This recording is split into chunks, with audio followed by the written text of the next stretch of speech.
California. You got it.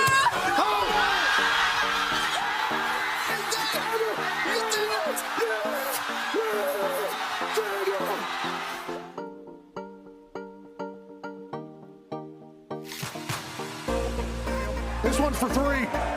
AJ Hawk, $5,000.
USA, USA, USA.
The following program is a collection of stooges talking about happenings in the sports world. It is meant to be comedic informative.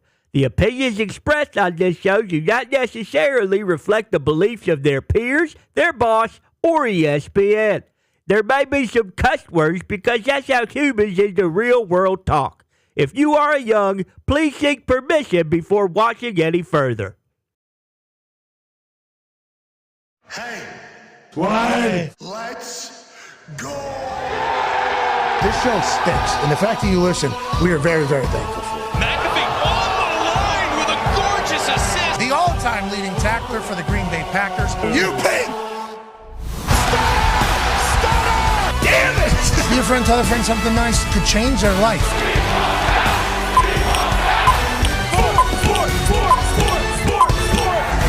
Hello, beautiful people. And welcome to St. Vincent. Football is here. Yeah, we're live from Latrobe, Pennsylvania, the home of the Pittsburgh Steelers training camp for 58 seasons now. We had no idea how this was going to turn out. We're talking torrential downpour and storms yesterday. The fact that the baseball team here at St. Vincent has allowed us to take up some spots in their outfield, we are very grateful. We are going to be chit-chatting about ball being all the way back and absolutely beautiful. It's the first day of pads here in Latrobe, Pennsylvania for the Pittsburgh Steelers. Now, there's a lot of question marks because Mike McCarthy came out and said, I'm not tackling. Like, we're not tackling. So all the injured said, yeah, this guy's from Pittsburgh. He's got a Yinzer accent. He loves Pittsburgh. He's living with his parents back home again, actually. But since he's gone to Green Bay and Dallas, this guy's gotten a little bit soft. That's what the Pittsburgh people say. We're not tackling. So then Mike McCarthy says, hold on now. I didn't say this wasn't going to be a physical football camp. It's going to be a physical camp, but we're not taking guys down to the ground. With our roster right now and where we're headed, we feel very good. And I think the physicality is going to show today. I think Mike McCarthy is about the details, the attention, the accountability, you name it. And the boys are going to want to bump and thump, especially for the lads who have shown up to watch them. Now, this fan base is a diehard one. They're invested in every single second, every single move, every single decision. Whenever the Steelers win, this city's happy. Whenever the Steelers lose, this city is not. It's been winning seasons for the last 18 years, but it hasn't really felt like a Super Bowl was within the grasp. Is a first-year Pittsburgh Steelers head coach Mike McCarthy going to be able to do it with Aaron Rodgers coming back? With TJ Watt coming back? With Cam Hayward coming back? Freiermuth, Boswell, you name it. There are names that these Yinzers have known and come to love over the years. But have they won a Super Bowl for Pittsburgh? No. Is Mike McCarthy the guy that can have them do it? We shall see this season, and it all starts today. First day of pads as that horn just blew down on field 1. We'll have a 2-minute operation happening in the 1 o'clock hour. There's good on good taking place, not just here, but a lot of places around the NFL landscape. Football's all the way back, and for that, we will celebrate the shit out of. I will tell you that. Yeah. We'll be going around the entire AFC North today. We'll be talking to reporters in Cincinnati, and that guy's got an orange shirt on. Guy's got an orange shirt on. It's for Bullskin, a 10U baseball team out of Connellsville. They won the entire thing. Wearing orange, though, is tough because not only is that Cincinnati, but also we'll be visiting with reporters in Cleveland, Ohio. And then obviously,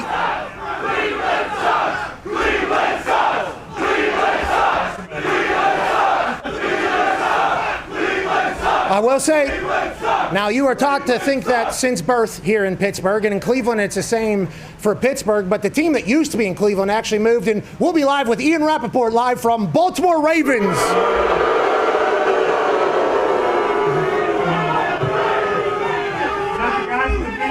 We don't know. I've heard that guy. Pat Freiermuth, obviously, the other day saved a child from a scrum amongst Yinzers, and I'll tell you, it was indicative of everything that this could possibly be. Pat Freiermuth being a superhero, a couple Yinzers getting excited, and then one helmeted Yinzer speaking to both parties very loudly and clearly through the camera. But this is not just happening here in Pittsburgh or in Latrobe. It's happening everywhere. And today should be fun as we bounce around. We'll also have Coach Mike McCarthy join us after practice. Aaron will join us. TJ will join us. Cam will join us. Omar Khan, the general manager, will join us. Brett Kiesel will join us. And of course, correspondent for the Pat McAfee Show for the Pittsburgh Steelers, Mark Caboli will be joining us. Yeah. Biggest pop. I don't know if they booed him or not. I feel like we're going to learn a lot. The Talks Table's here at Boston Connor and at Ty Schmidt. Con man, it always feels good to get back into football. It feels like this might become an annual tradition of us starting to feel it for the first time. Last year, whenever we came here, they had us set up on a hill a little bit. It was a dangerous situation. There was people falling. We move over here to the baseball field. Torrential downpour yesterday. Shout out to the baseball field. Shout out to people coming hanging out with us. But last year, whenever we watched practice, it was after our show. Now it's happening during our show. We were kind of surprised by the lack of juice that was kind of out there. It's really hot. It's training camp. Everything's terrible. Feels like the building, though, from what we've heard, new fresh voice in there. Not that it's a knock on Tomlin, but anytime there's a fresh voice, fresh ideas, everybody kind of has a little fire lit up under their ass, Con man. That's what it feels like here with the Steelers. Yeah, 37 days till NFL football, you mentioned, but we talked to Mike McCarthy all year last year. I mean, he might be in there quoting Galileo like he did. The things that he's probably saying, the new kind of angle at everything's fantastic. Pads are pads. It feels like no matter what, there will be some sort of juice, but I know the fans brought it. I mean, we're walking down to the set today, and some kid tells me right away, boom, you don't know ball, okay? You don't know anything about football. I thought that was fantastic. A couple people saying, take the hat off. That's never going to happen, but it is wonderful because you can feel it. You can almost smell it. I don't know what it is, but being in Latrobe, a football town Dahn for a football time. Well said. If that makes sense, of course. Thank you. It does just feel fresh. It feels new, and I just can't wait for 2026. Shout out to Sharkies last night, and then again, Sharkies making an appearance this morning. Also stopped by Eaton Park, got some Smiley cookies. Love everything about that. We got Pittsburgh Steelers black and gold, black and yellow Smiley cookies available now at Eaton Park. Shout out to Cheyenne up here in Latrobe's Eaton Park. That place was closed at 11. We got there 10:56. Okay, plenty of time. Yeah, Cheyenne opened her back up for us. We obviously very appreciative of that. It does feel like ball is back. You talk about having a Patriots hat on. I saw a German man traveled in here with a Green Bay Packers jersey on as well. So, football is being represented well. Ty Schmidt, the Packers look to win it all this year. Were you surprised to see the German fellow wearing the Packers jersey out here or no? I was, I'm going to be honest. No, yeah, definitely. But again, we're trying to grow the game. We got international football more than we ever have before. And I don't know, I think he's kind of just feeling how I am. Listen, I don't want to put a damper on anything the Steelers are doing here because I love coming to Latrobe. I really do. And it's crazy how you mentioned it. It feels like we were here like two years ago. I mean, it feels so long. It's been right around a year. It's crazy how much can actually change in a year. A lot of similar faces, but, it feels like a completely new football team. I'll tell you what, I really do feel like this is the Packers' year. I'm sorry to Steelers fans. Maybe we'll see you guys in the Super Bowl. We'll see. But I love what I'm seeing out of camp so far. I'm sure Steelers fans do as well, but I really do feel like this is the Packers' year, and I'm sure that German fella does as well. He said Guten Tag. I said Ein groß Bier bitte, and then I told him to go on and Flugzeug his way out of here. Sure. Because this is Pittsburgh Steelers training camp. Speaking of that, let's go to one half of the hammer. Dahn! Oh, they hit it. Cowboys, AP Tone. Tone, great to get back and see the Steelers. I saw you... You're kind of neb-nosing all around this morning, trying to get a little bit more information about what's going on with this team. What have you learned? How do you feel? And how exciting is it to be back here at Steelers training camp for you? Yeah, obviously this is my job, this is my profession, but at heart I am a Steelers fan. So yeah, I was neb-nosing around. I was watching the walkthroughs earlier. I was watching the offensive defense. Not a lot of special teams going on out there. Christian Kuntz was being a little bit lackadaisical, wasn't working very hard. Wow. But he's the only snapper in camp, too. Pittsburgh legend, Chartier Valley, Duquesne. I think he's got some records at Duquesne. Yeah, he leads all-time leader in sacks at Duquesne University. And he's a long snapper for the Pittsburgh Steelers. Beast. Dog, has a great accent, lot of pizzazz. Good moxie. A lot of pizzazz on this guy. But I was just taking it all in because, and while I was taking it in, the hair was standing up my arms. It kind of feels like 7 is coming home this year. And I'm not talking about Ben Roethlisberger because he decided to make this his home. I'm talking about the 7th Lombardi Trophy coming home this year. The detail that Mike McCarthy is developing in these guys this year. I know what you wanted to be there. Unbelievable. Big Mike came home to bring 7 home, and I'm pretty sure that's going to happen this year. It feels like it around the building. There's obviously a lot of good vibes, a lot of new vibes. And if you look at coaches and quarterbacks who have been paired together in wins, obviously you think Andy Reid, Patrick Mahomes, that's unbelievable. Mike McCarthy, Aaron Rodgers only have 107 wins together. Pretty good.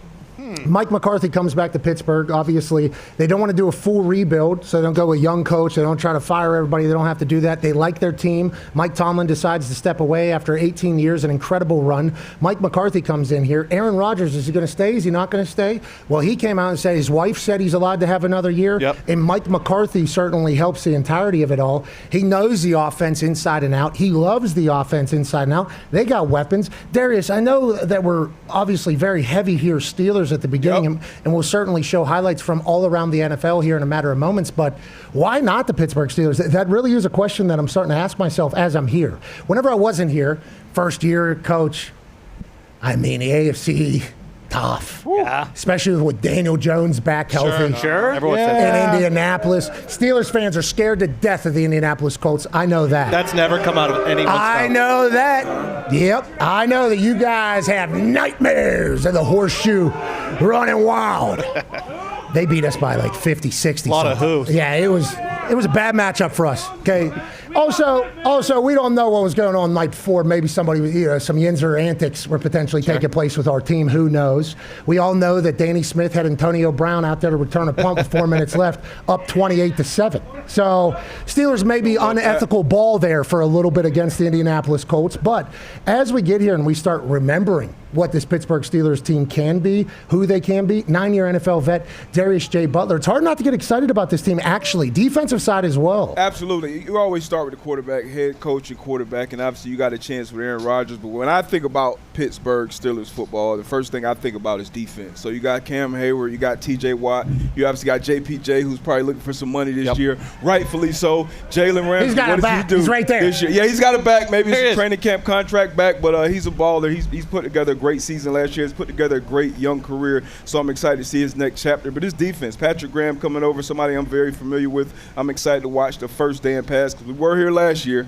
And we remember the first day and the lack of juice. I don't know what it was. It was weird, wasn't it? It was weird. It was odd, but now being back, we were talking earlier pre-show of like, hey, do you still miss it? At 40, no, I don't miss it much, but around training camp time, this is the time. You're watching the walkthrough? Watching the walkthrough, seeing the adjustments, seeing all the players talking to coaches. I'm excited to see what we see today, especially that 2-minute drill we have later. Yeah, 1 o'clock, there will be a 2-minute drill live. Offense versus defense, first day of pads. Mike McCarthy calling plays into Aaron Rodgers. Who will be the second-string quarterback? Who will be in that conversation? Will Hard. A lot of Drews. I don't know. Not a lot of Aller or not a lot of Masons. We want Will. We want Will. We want That's right. Will Howard has won some people over here. Yeah, yes. Will Howard has won Bill some. Howard, baby. Now, I will say Mason Rudolph has done a lot of good for the Pittsburgh Steelers as well. Drew Aller gets drafted very high, higher than a lot of people think, to the Pittsburgh Steelers about the future. He is a Penn Stater, so, there's a lot of that happening here in this particular place. But also, I think people thought Will was going to be the next guy. They thought everybody was going to hand off. Obviously, new head coach. Obviously, new ideas, new everything. How can we make the most out of our picks? They bring in, he's looked good from what we've seen. We've only seen a few clips. Drew's looked good. Will is beloved. Will Howard is beloved for good reason, by the way. Whenever we were here in the offseason, Will Howard was who they were waiting for outside to go into the Pittsburgh Penguins game. And I think it was like TJ and everybody. I think at the Pittsburgh Penguins game, Will Howard was the one in the middle, like operating almost as if he was quarterback of the team. I think the city has seen that. I think the locker room's seen that. But Drew Aller, with what he's potentially could become with Mike McCarthy, a quarterback whisperer, talking to him with how tall he is and how talented he could potentially be, future's certainly bright. And then Mason Rudolph, hey, that old dog can get it done. Reliable. Yes, he can. Here's a live look at the quarterbacks getting after a little bit of a warm-up. First day of pads. Will Howard nearest to us there, obviously. Aaron Rodgers got a cool lean, which leads to college football national champion, Super Bowl champion, Ryder Cup winner. Ladies and gentlemen, former president of the great state of Ohio, A.J. Hawk. Hawko, we... Oh, yeah. Guys, I bet. Hey, can you imagine Coach Mike if he hears that? What are we doing? What are we doing down there? Well, I didn't know we brought a circus in, Tom. It's an A.J. Hawk circus? I didn't know that. Let's talk about Mike. Let's talk about Aaron. There's a lot of photos of Aaron and Mike kind of hugging up on each other. Obviously, when you were at the Packers, they were together. That was the beginning of your entire career. 107 of those wins. You probably saw all of them, if I had to guess. Aaron and Mike, at this stage, what should they be expecting, and what should everybody in maybe the league be thinking? Because I don't think anybody's like Aaron Rodgers going to win a Super Bowl with the Steelers outside of Pittsburgh. Outside of Steelers fans, which obviously is huge.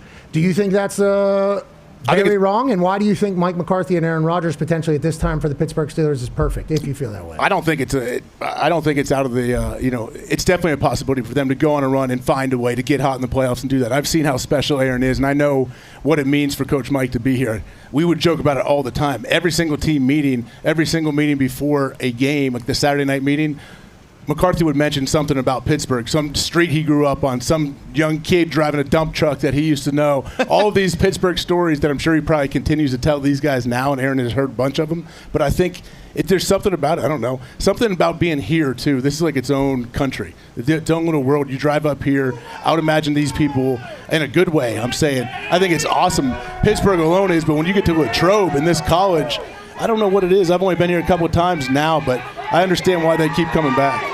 I love the people that travel up for training camp. Yeah. Couple people full pass out there. Different breed. Really? Different breed. Full pass. Training camp crowds are the best. Hey, good to see you guys. Oh, yeah. Good to see you guys.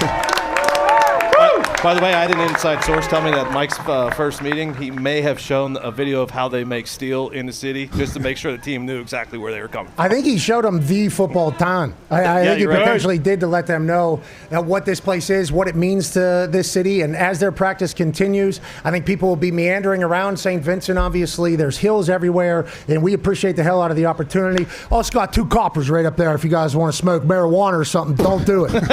Because they're watching you. Okay, those guys right there are watching you. Now, if you go up behind that building, from my understanding, I think there's a couple people that have been up there. So just something to think about. Before we get back to NFL training camp highlights that have been happening all around the NFL, and it's a beautiful thing that this is what my algo is, we have to cover some stuff that has happened in other sports as well. Baseball's dead. Uh-oh. What do you mean? Yeah. It's done. Trade deadline is... Nope.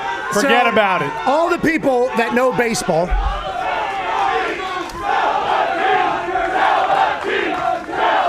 Okay. A mixture of the two. Okay, so... Dodgers suck and sell the team. Okay, so the sell the team chant comes from the Pittsburgh Pirates fans that are here. And as soon as Paul Skeens got drafted to the Pittsburgh Pirates and then debuted as a young lad and go on to win the titles, everybody in Pittsburgh was just like, it stinks because it's been good to see you, dude. Almost acting like they were the Indianapolis Indians, which is the AAA team for the Pittsburgh Pirates. That's how the Pittsburgh Pirates fans were immediately acting. I know, the Indianapolis... That's their name. Yeah. So, That kid's got a jersey right there. Yeah, we're going to keep it moving here. Indianapolis Commanders. Everybody in Pittsburgh's immediate response to Paul Skeens being as good as he is, oh, this guy's never going to be a Pirate for the rest of his career. He's going somewhere else. And that leads to a conversation that is happening around the broader scope of baseball. The Pittsburgh Pirates fans aren't the only fans that feel that way. There's a lot of smaller market, smaller cap teams that feel as if the game, the league, is completely rigged against them. Yes, every owner could spend, but clearly the Pittsburgh Pirates owner is not going to, he's not going to be doing it. And there's a lot of other owners that are like that. So this new CBA negotiation, see, they want this guy to sell the team. Yeah. They're not the only ones. There's a lot of teams, fan bases that feel that way. And allegedly, from what I was being told, if Scooble was to go to the Dodgers and they were to somehow pick him up, trade, win another time, sign him to a deal, do a deferral payment, do this entire thing, it basically guarantees that a lockout's going to be happening next year because the fans are going to now say, hey, this is even more proving the point that there needs to be a floor, which I think everybody in Pittsburgh would love if there was a floor that the owner had to pay. And then the cap, okay, if that's going to be able to stop the Los Angeles Dodgers from buying up every good player in winning, we'll suddenly be in with that. Players are saying the league's very healthy. The game's healthy. Everybody likes it. Why would we change anything? This is a capitalistic society. If they want to pay us that amount of money, that's what it is. And this is how it's always been in baseball. So tell me why, Ty, Scooble going to the Dodgers is basically a hammer to a nail into a coffin of baseball for next season. You did a pretty good job. I think a big part is that because the idea is that this is already the best team. There's a bunch of stuff that's coming out now with when the Dodgers went bankrupt, like a decade ago, that they worked out some sort of deal with the MLB, so they get tax money that no other team gets. So they already are operating with around $100 million more dollars than other teams kind of have access to. But it's really what you mentioned. They are able to get all these good players because they're working within the system. They are deferring all these contracts. We talked about the Brewers and the Rays, who are two small market teams, lower payrolls, who would have got Scooble for a rental. And then the idea was that regardless of what happened this season, he was going to go sign with the Dodgers, and he was going to sign a massive contract, and he was going to defer money. So they can keep kind of just adding all these all-star players, and they're not paying these guys they're paying them until 2043. I think an idea is that maybe some of these general managers and stuff it's not just owners want a salary cap as well, because it's gotten to the point where it makes their jobs easier. Lowest ERAs since 2022. You have Scooble 2.46, Blake Snell 2.61, Shohei Ohtani 2.65, Yoshinobu Yamamoto 2.70. 4 out of the top 5 best pitchers since 2022 are all now members of the Dodgers because they're spending more money than everybody else. Yep.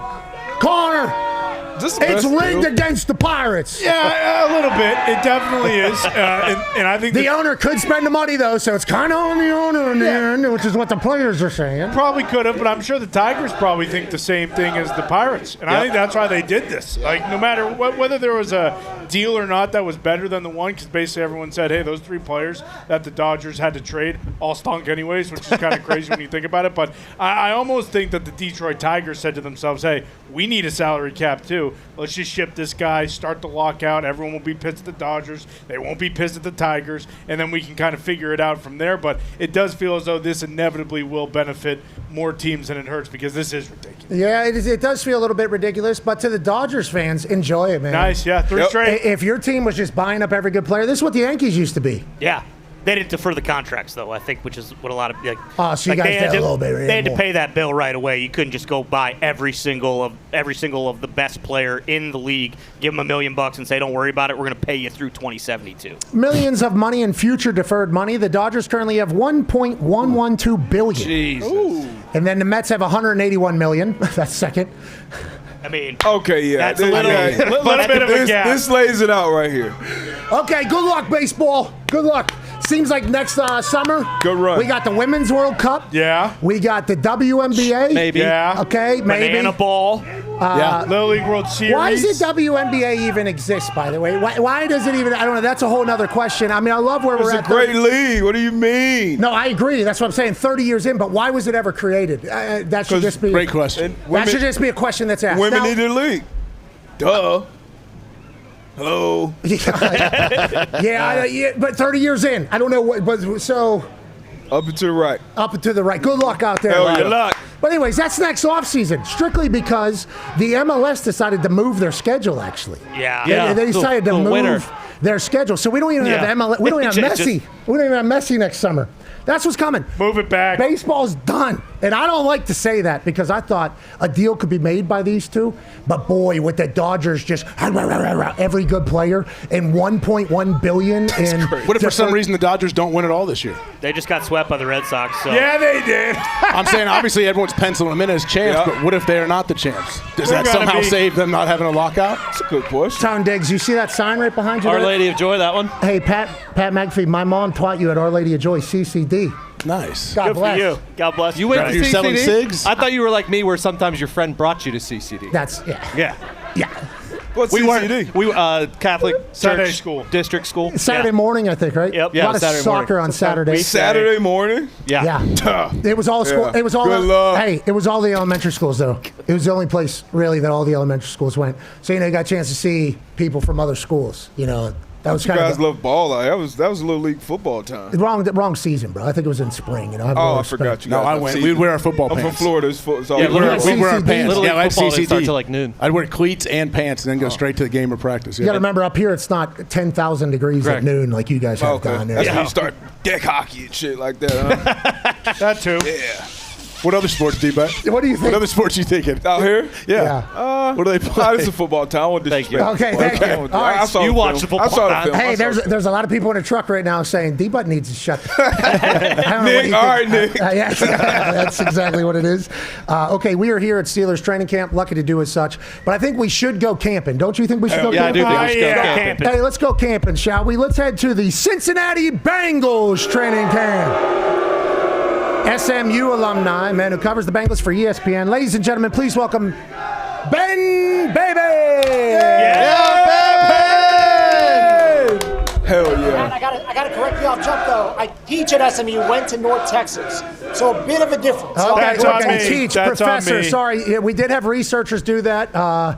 And researchers Hand up, Ben. named Connor. Hand up, Ben. Listen, I don't need angry calls from the alma mater saying you ain't repping us properly. So go Mean I Green, respect baby. that. I understand. Home of Joe Mean Green, by the way. Home of Joe Mean. Good luck with Neil Brown this year. Okay, we like that. Neil Brown's the new head coach. He was wearing a backpack for the University of Texas the last 3 years. He should be phenomenal for North Texas. We like the Mean Green. We also appreciate that you're joining us.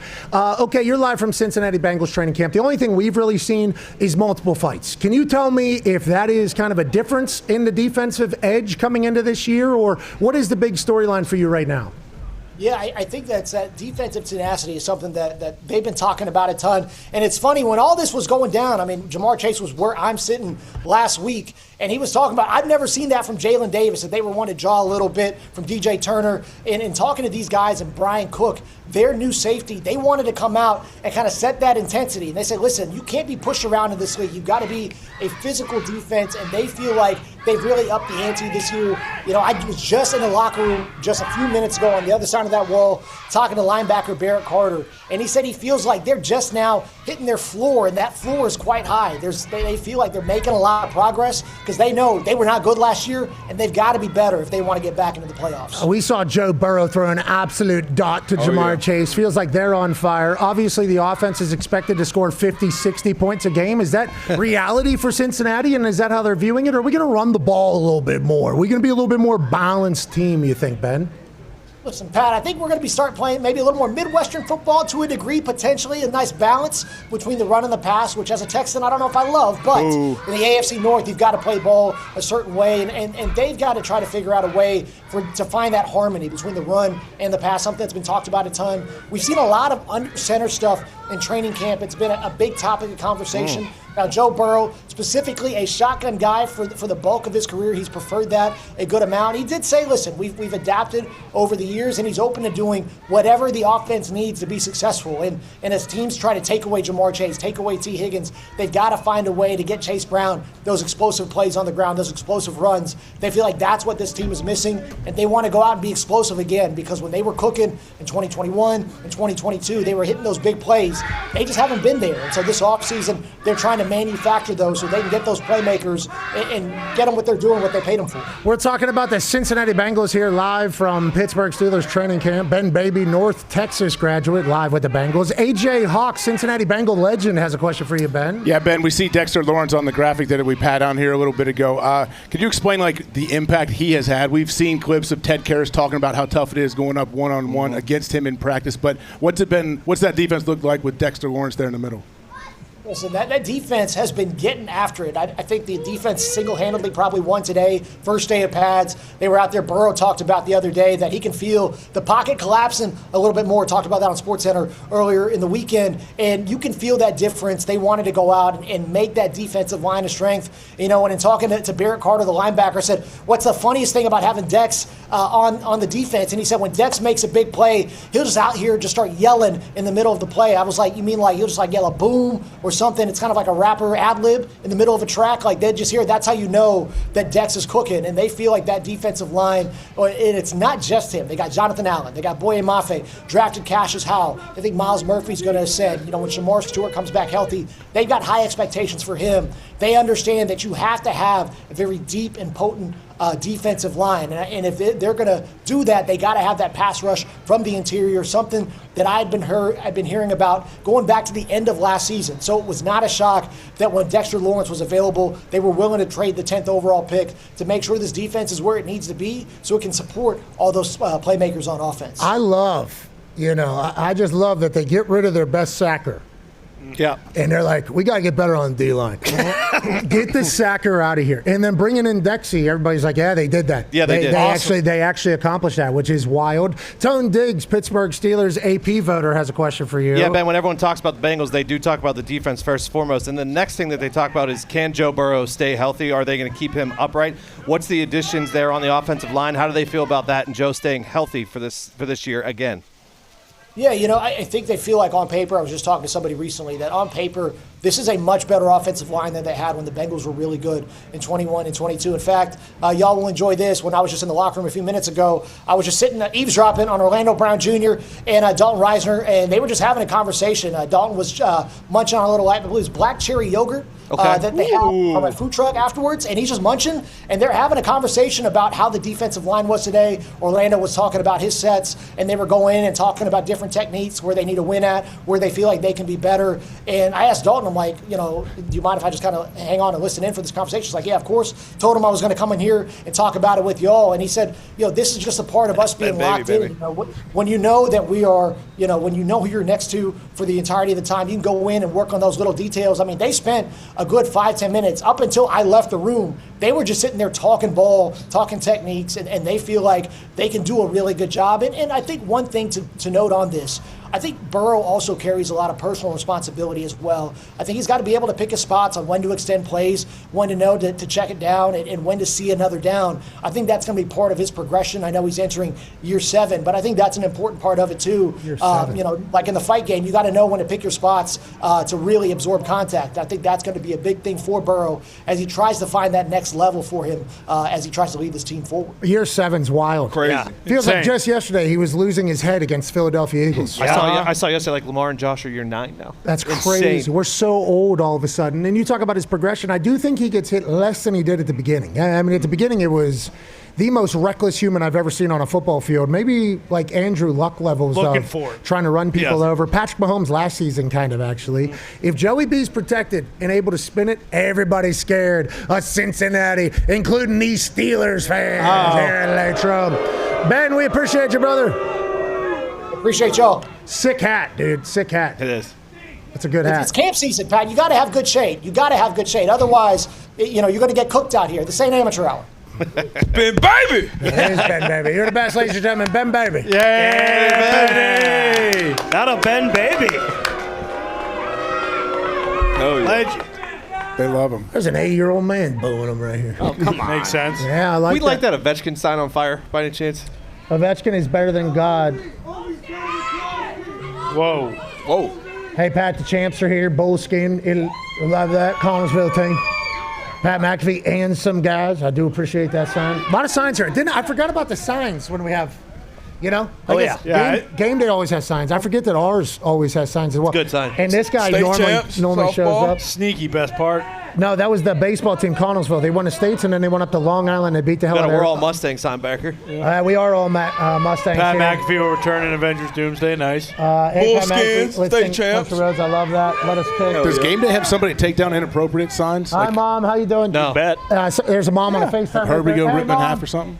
There's a mom on a FaceTime there. If we could all wave to this lady. Hey, my mom. Hey, Mom. Yeah, Mom. Where's Taco Bill? All right, let's move along. We're going to continue to travel around. You're talking about Youngstown, Bill? Yeah. Talking about Youngstown Bill. We did run into a man kind of came up to us last night as we checked into our hotel here in town. He's from Youngstown. He had the biggest bag of Taco Bell that I've ever seen. He might be in a coma. We asked if he was bringing that for others, and he said, no, actually, my daughter chose not to come. This is just for me. Stay that. How much was it? That's Youngstown Bill football. It was- How much was the bag? Part brother. $250. It was this. I would say, Heard he ordered Yeah. extra. Really? He brought like a. It was packed. Extra lettuce? It was packed to the gills. I think he did go with the lettuce because he wanted to roll the dice. Yeah. 2 hands on the bottom carrying Force it. them to make him a triple double. We'd like to let Youngstown Bill know from the parking lot yesterday. Some are calling him Taco Bill. We appreciate his energy. Yeah. Legend. We needed that as soon as we got there. We appreciate him. Just like we appreciate all these people here in Pittsburgh. Let's stay in the AFC North. Ladies and gentlemen, let's head to Cleveland. Yeah. Covering the Browns for ESPN. Ladies and gentlemen, joining us now, Daniel Oyefusi. Yeah, Daniel.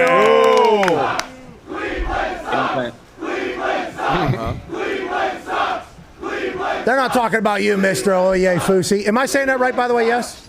You're getting it. You're getting it. A little harder than Ben Baby, but you got it. I just want to be respectful. Obviously, my name gets shit on all the time. Daniel Oyefusi over there in Cleveland camp. Story of everything, maybe an NFL national story at this point, is the quarterback situation. We've seen Shador, obviously, ESPN Cleveland's Twitter account, keeping up-to-date stats, not giving us much context, but certainly letting us know what's happening every single day. you. We appreciate that account doing it. We believe that Shador's obviously has a spark, brought a lot to Cleveland last year. Deshaun Watson, though, $240 million guaranteed. If he wants to play, he's going to play. Is Dylan Gabriel the best quarterback they got? Tell us about where everything stands at this moment and kind of how the story is being talked about amongst you guys there on the ground. Well, I think we got to preface everything with saying it's a little early. Like, we talked to Tom Monken not too long ago, a couple of days ago, and he's like, we're halfway through the install. They've got 8 days of install where they're really still incorporating the offense, putting that in. They're not going to be done with that until Thursday. And then after that, that's when Monken said, like, he'll really start dialing things up and calling plays to each individual quarterback's strengths and weaknesses. And that's when he's going to get a sense for really how these quarterbacks are handling the offense. But there's so much that's going into this quarterback competition. You got pre-snap, like 3 days into training camp, they had 10 different cadences that they're working on with the offensive line. Obviously, post-snap, Monken wants them to execute a certain way for Shedeur. This coaching staff wants him to get the ball out a little bit quicker, work through his progressions, and they think that he's doing that really well. We're seeing the deep ball every day in practice. And then you got Deshaun Watson, who's still kind of getting back into form after so much time off because of injuries and whatnot. He's talking about just letting his instincts take over. He's had a couple interceptions where he just needs to play with a little more fluidity and trust what he's seeing. But yeah, I mean, you've got those two guys competing, and you've got two other young quarterbacks with Dylan Gabriel and Taylor Green that are getting snaps, and they're also working hard as well. I heard Taylor Green and Shedeur getting a little extra work out. Yeah, love that. Love to hear that. Obviously, second-year player, acting like a vet. Deshaun Watson, if he wants, I still don't understand how a guy getting paid that much money, if he wants to play, is not going to play. But hey, they're going to move on. Gotta earn it. It's a new era. Program. It's a new era, they are saying, obviously, as a whole. The GoPro on the helmet. Yeah. All right, so the GoPro on the helmet. The GoPro on the helmet. I love the views that they're probably getting. It has to be a little bit uncomfortable, but if Monken can be in your brain, I think we want him in your brain. It's gonna help. D-Bud has a question for you, Daniel. Yeah, we talked a little about the offense and obviously quarterback competition, so that'll lead every story. But the defense, a couple veterans got paid. Denzel Ward, Grant Delpit. How's that defense looking? Are those guys being, I guess, more vocal leaders at this point in their career? Yeah, well, I'll tell you this. Yes, the big story of the offseason was the Browns trading Myles Garrett to the Rams. You lose the Defensive Player of the Year, two-time Defensive Player of the Year, sack champion. But this is a group that still thinks this is going to be one of the better and really one of the best defenses in the NFL. You get Jared Verse back, to lead that defensive front. You got the reigning Defensive Rookie of the Year in Carson Schlesinger. And like you said, one of the best secondaries in the NFL with Denzel Ward, who just got paid, Grant Delpit that just got paid. And definitely keep an eye out for second-round pick Emmanuel McNeil-Warren. I think this is a defense that's going to play a lot of big nickel, to try to combat all these offenses playing 2-3 tight ends. So he's going to have a big role. And then you got what? Hold on, Daniel. Can you tell these people who you're talking about there? They're saying who? Who should I keep an eye out for? New defensive coordinator Mike Rutenberg, rookie safety Emmanuel McNeil-Warren. There it is. This is going to be a defense that is flying to the ball, plays a lot of man. They're going to try to cap you down in the back end. They think they're still going to be really, really good despite losing Myles Garrett. Okay, yeah, obviously move on from Myles Garrett. Then they start dumping money into the defense. Verse doing his thing. I can't wait to see what the Cleveland Browns are. I don't know if these Steelers fans have any idea who those guys are, but they'll find out. Hey, they're about to learn this year. It's not how Brett Michaels sings it.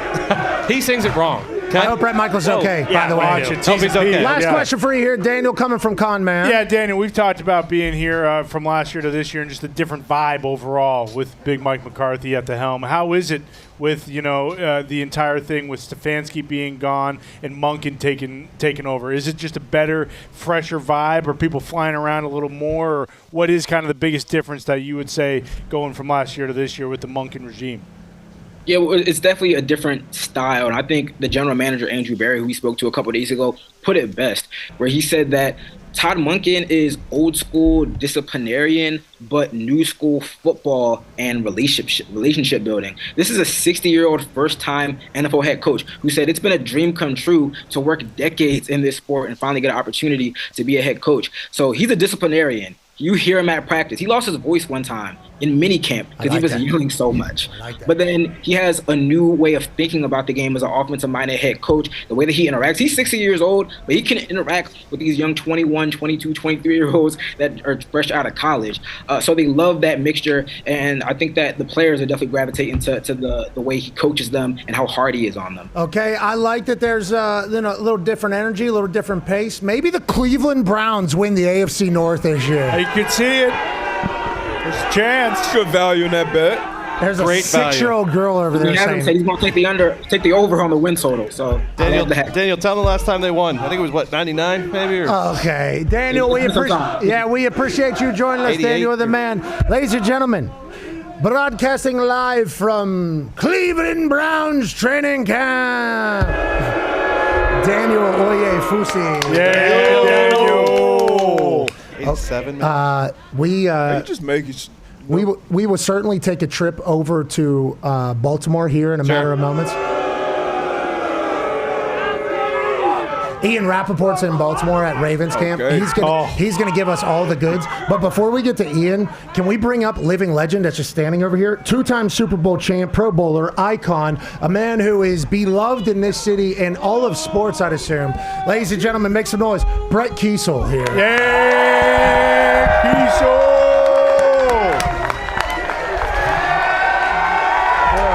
Thank you so much, bro. Yeah. Good to see you, bro. I mean, this is awesome that Kiesel here. Mr. Kiesel. Good to see you, Mr. Kiesel. Big son of a bitch. Thank you. Yeah. Just like your beard. Yeah, we like that. Bringing it. What's up, you guys? Yeah. Let's go. Yeah.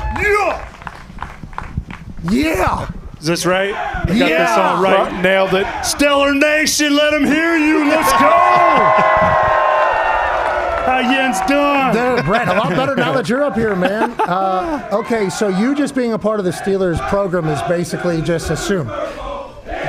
Go. We got Steelers. Kiesel. Okay. Here we go.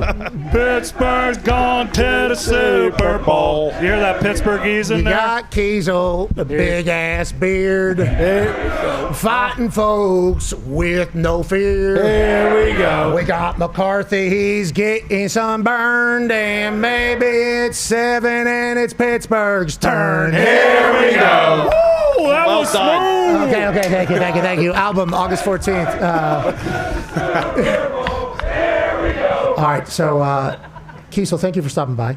My pleasure. It's great to be back here in Latrobe, baby. That's right. Okay, so we're in Latrobe, and obviously Mike Tomlin has been running this team for a human growth amount of time, 18 years. And then Kyra before that, and then Noel, obviously. But whenever you talk about Mike McCarthy coming in here, what have you noticed as somebody that's obviously played here, that has been an alumni here, that's beloved here, been around the building, and now there's a new coach in the building? What has it been like, and what do you think about the team thus far? Well, he's a Yinzer. You know, he grew up here. He knows what the team means to the Dahn. And, you know, he's just changed things. There's attention to detail anytime there's anything new. When I came here, Coach Kyra was here. You know, he ran a great camp, 6 weeks of two-a-days, baby. Like, Yeah. it was a whole different realm. Our weight room was a tent. Like, well, this is way nicer Thank than you. our weight room. But, it was just different. The stadium wasn't there. The seats weren't there. It was just a hill and Steeler fans showing up with their coolers and sitting all day. But when Coach T came in, it's a transition. It's a new thing. Each one of these guys, as you guys know, has to set their own stamp in, right, and do things their own way. So just talking to people within the organization stuff, there's a real attention to detail.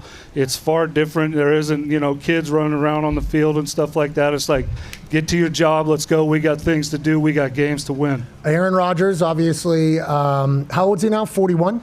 50? 42. 43? Turning. He'll be 43 during the season, I think. He's got a young spirit. Doesn't matter how many human years he has, obviously. It's all about his spirit in there. What did you see from him last year? And whenever you talk about having a little familiarity, at least with being a Pittsburgh Steeler, what do you think that adds for him this year? I think he did great last year. I mean, you know, there was a lot of moving pieces. The O-line was kind of shaky at times a little bit. But having his leadership and, you know, a first ballot Hall of Famer in the huddle, it's going to elevate everybody's game. And I think having a year under his belt, his familiarity with Coach McCarthy and what they've done together, I think they, you know, we're going to the Super Bowl, right? Yeah. Here we go.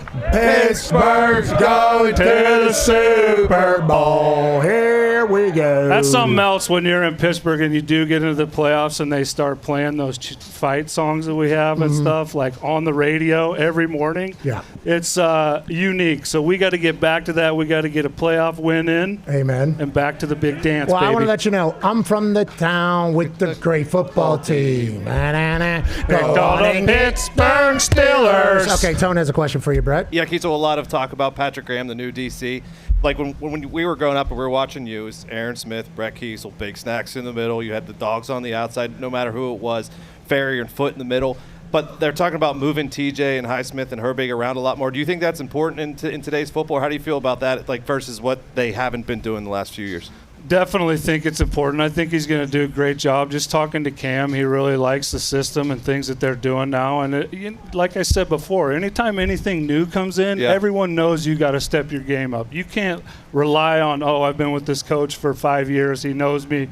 I'm going to be on the team or whatever. It's like, man, you got to go. Like, you got a job to do. And so TJ and those linebackers are so athletic and long, and if you can get them back in space and get them moving where they're not rushing the quarterback all the time, and you can bring a blitz from the side, cornerback blitz, safety blitz, like Coach LeBeau was so great at that, right? Oh, and we love LeBeau. Love Dickie, baby. Oh, love greatest DC of all time. Yeah, he is, and I agree. Love Dick LeBeau. But so much of it, Coach let us as linemen, like myself, stand up. You know, most of the time, big boys, you're always got your hand in the dirt, right?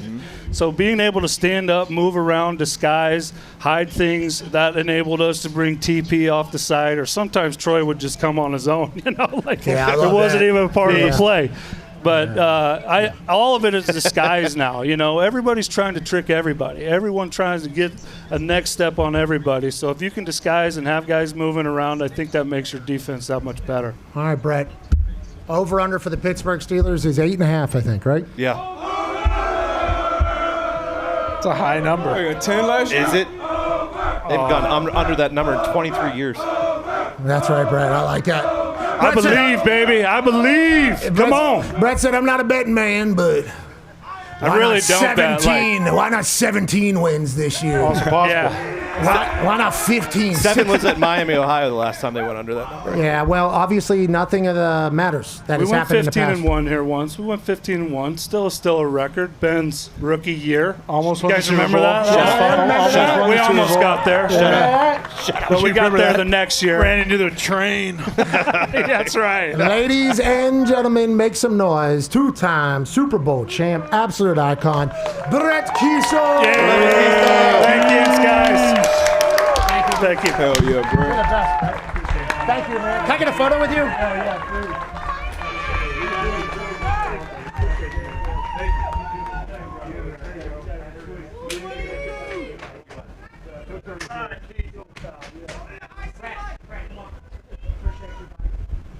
Hey, smile, we're in it.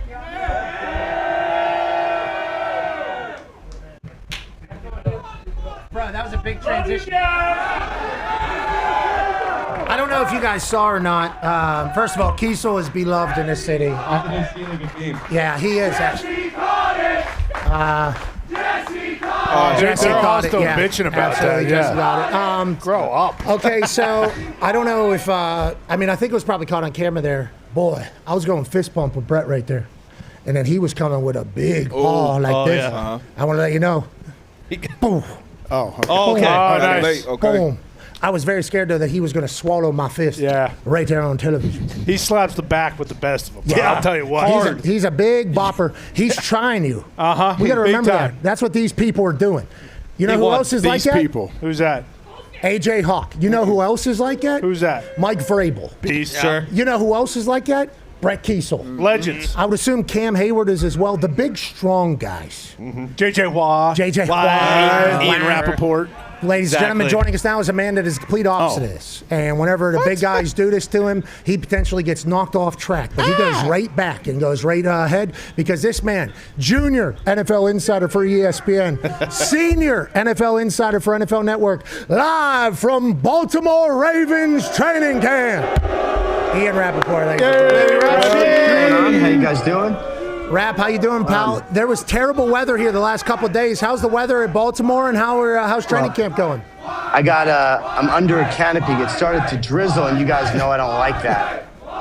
So, are they singing? Is that singing I hear? Things are going great here with the Ravens. A lot of optimism. I know the Steelers fans are going to be happy to hear that. It's a lot of good vibes, a lot of new coach vibes, a lot to like over here. Okay, so the Steelers fans here were chanting wide right, obviously, because of a kick. That's mean. That's actually really mean. That changed the entire trajectory of the Baltimore Ravens and also the New York Giants. I mean, if Father Maximilian, if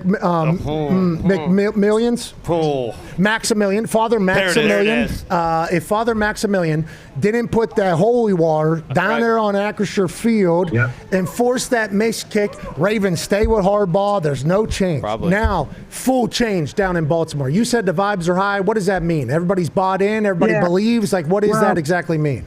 You know, it's an interesting dance because Harbaugh did great things here, won a Super Bowl, and it's like, you know, not everything positive has to be sort of disparaging to the other guy. I would say same thing with the Steelers, right? I mean, a new coach probably is a good thing, but it doesn't mean that the old coach was a bad thing. You know what I mean? So there's a lot of that going on here, a lot of energy, a lot of really good communication and relationship building from Jesse Minter, Declan Doyle, the new offensive coordinator, and Lamar Jackson, and just understanding this offense, what it's going to be like, why it can help him and help everyone. Like, there's the relationship building and communication, I would say, are really good.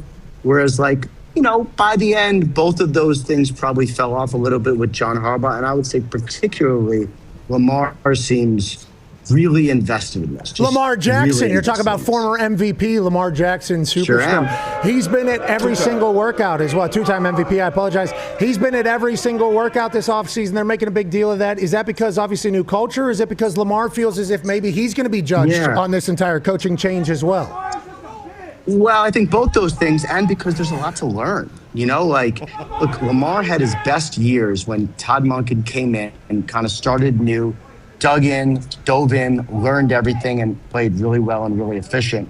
And that's sort of the vibe I'm getting here. Like, Lamar was around a lot. He's, you know, it's going to look a little different. He's going to be under center a little more, I think, probably than he was previously. So they're going to run the heck out of the ball. They got Derrick Henry. You know, but I think the fact that he likes it and is energized by it will go a long way for this organization. That stuff, especially when, you know, the way it was last year, battled through injuries, didn't play great. You know, the buy-in is really meaningful, and you can feel it. Yeah, anytime your quarterback's all in, obviously the team is going to be all in as well, which is why every team wants to know who their quarterback is immediately. Lamar Jackson last year, on the ground, we don't think he was able to be who Lamar Jackson is, which is still above everybody else, but it wasn't exactly that because of injuries and things like that. People forget his QBR is like better than everybody. I mean, the guy can spin it way better than anybody gives him credit for. I'll tell you what, Minter gets that defense back to being that defense. Seeing Lamar, Go ahead. Sorry, you get used to seeing Lamar Jackson a certain way, and then when it doesn't look the same, you're like, what's wrong with him? It's like, well, there were some things wrong. He was injured.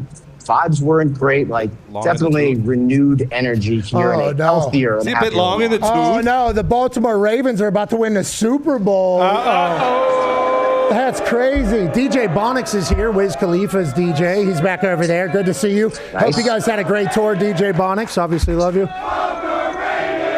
No, they're the odds-on favorite. Can you put the odds up for the AFC North so these people can see it? Bro. Please, Foxy, can you put this? Oh, is that overrated? Oh. Is that on? 11.5? Minus 112. Did you know in 9 years with Lamar as a quarterback, they have 3 playoff wins? So messed up. Okay, Tony. I'm just wondering if you guys knew that. Tony, I didn't know if you were speaking for them. They had some other stuff. I think somebody in here's... There's a cheesehead there, actually. Hey, I'll come support that cheese out here in Pittsburgh. AJ Hawk has a question for you, Rap Sheet. Yeah, Rap Sheet. What about Trey Hendrickson? What's he looked like early on in camp? All that we've really seen is a clip of him running the hoops, I guess, somewhere. And what are people saying about that? They're saying he might not be. A fan snuck maybe he onto wasn't the field stretched out yet. with a 91 He was just getting loose. They were killing him. But what's he look like, Rap Sheet? We need a boots on the ground view. What's he been looking like? You know, I would say, first of all, really good. He is an intense dude, and he fits in here. He is tough. He is physical, and he wants it very, very, very badly. He is wound extremely tight, I think, in the right ways. Early returns are really good. Going to rush the passer. Going to contribute on the edge, and this is a team that, needs it. And if they get Nnamdi Madubuike back, if they get Calais out there, and that defensive line itself is going to be really good. It kind of takes some pressure off him as well. It should be much improved from last year. I think Trey's going to be a big part of it. And that storyline, how they rush the passer, obviously how Max does with the Las Vegas Raiders, and then Vega, who was the first-round pick who would have been traded. He has been a baller here. I mean, just a baller here with the Ravens. Like that, it's going to be interesting to follow how that trade, the fallout and all that. Yeah, because now Max's name is getting mentioned to be traded again. So it's almost like the Las Vegas Raiders was kind of hard coming out of your mouth right there whenever you're talking about Max Crosby. Why is everybody doing that with Max, honestly? Because is he coming to the Colts? We'd love to have him. What do you know? We'd love to have him at the Colts. I think a lot of teams would love to have him. I do not get the sense right now that Max Crosby wants to get traded. I do not get the sense that he will get traded. Okay. If anything could happen, we've seen that. It's just, it feels to me like he's all in on the Raiders, the Las Vegas Raiders, there you go, Rap. his current and only team. I believe that's the way it will stay, especially if they are, much improved this year, which they should be. Okay, he was a Raven there for about a day, it felt like, and then obviously that all goes different ways. Felt like forever. Oh, they're not going to spend any money on a pass rusher then? No, actually, they're going to pay Trey Hendrickson and just kick Max out of the building. Max goes back to the most talented Raiders team we have seen. Let's stick with the Baltimore Ravens in where Ian Rappaport is live from. D-Bud has a question for you. Yeah, Rap Sheet, the names, the people we know, the playmakers we know on that offensive side of the ball, Lamar Jackson, Derrick Henry, Mark Andrews, Zay Flowers. Who are some young names, some new faces that we can expect to make some plays for the Ravens this year? Yeah, I mean, first of all, some of the old faces are pretty good. And I watched Zay Flowers go one-on-one with Marlon Humphrey, who's awesome, and just catch a 50-yarder at practice to kind of let everyone celebrate. They still got Rashad Bateman, they still got Mark Andrews. Obviously, Likely is gone. Drafted a couple receivers in the draft, couple tight ends, and what it seems like they're looking at is, will one of those guys at each of the positions kind of emerge? Kind of like they did in Mark Andrews' year, actually. It's like draft two guys at the position, see which one will be good, figure it out. You hope they get a little better receiver health. I think they probably need it. But the early returns on this draft class, I would say, are pretty positive. Obviously, starting with the guard, but pretty positive. The Baltimore Ravens, obviously, vibing into a potential another AFC North title. 11 and a half. 11 and a half wins. High. Brand new head coach. Two-time MVP. I'll tell you what, this place just went crazy for some grape jams. Just went How absolutely could you crazy. not? There's some grape jams. Yeah, it's so crazy.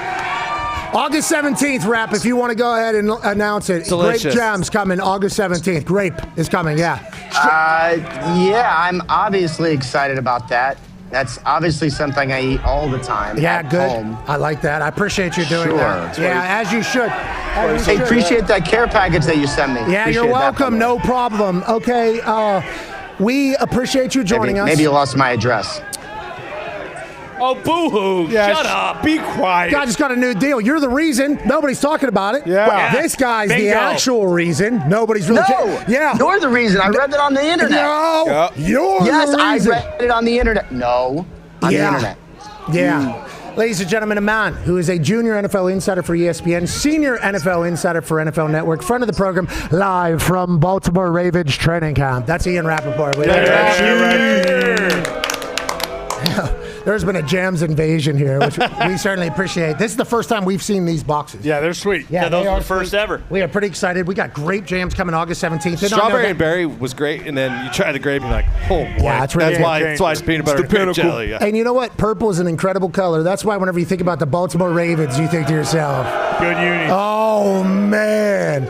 Are the Ravens about to do it? You completely forget about the NFL whenever Lamar Jackson's dealing, when Lamar Jackson is spinning, when Lamar Jackson is cooking everybody, because last year there was really none of that. It looked bad. The defense looked bad. Lamar had to score like 50 a game, which he was doing, but it never really was like high optimism. I think even Stavi and Oh, yeah. I think even Budda potentially gave up a little bit there. They move on from the coach. They almost win the AFC North. Okay, that kick goes in. Whole different story. Almost. They get a home playoff game. Instead, it's like, rebuild this, let's go new. Ravens are dangerous, I think, if they have Lamar. I love Minter going over there. And it was right from jump. Like, you remember, for me at least, thinking about the Ravens season, it just started with Josh Allen coming back down 15 in the fourth quarter and then beating them. And it felt like that kind of set the tone for their entire year. We'll see what happens without Linderbaum. That feels like the biggest loss for them and Lamar. Yeah, it does. It's because, like, the O-line was the biggest thing for them last year. They couldn't figure out the right side of their offensive line. Connor says Linderbaum is gone. Obviously, Rapp talked about them drafting Vega Ione out of Penn State, who is a beast. But, yeah, we'll see with the offensive line, because that was a big thing last year, and they're going to put Lamar under center more, so that'll be interesting to see. Because there's a certain GM who's wanted him to be under center for a long time. Okay, speaking of being under center for a long time, let's come here to Steelers camp. Latrobe, Pennsylvania. I believe we're about 30 seconds out from a potential 2-minute drill. Oh, here we go. Okay, live 2-minute. I believe they'll be starting on their own 35. The offense will have 2 timeouts. The defense will have 1 timeout. The offense will be down 7. I do not know if this is it. This might be the last. This is Will Howard. Okay, so this is the last rep, I believe, of the drill right before 2-minute.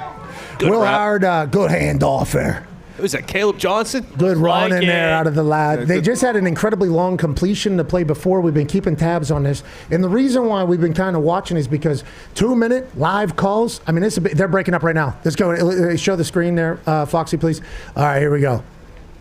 It's my favorite part of practice. Now we're getting into it. Okay, so this is going to be live drills here now. Now we got McCarthy calling, Aaron Rodgers cooking. Defense calling as well.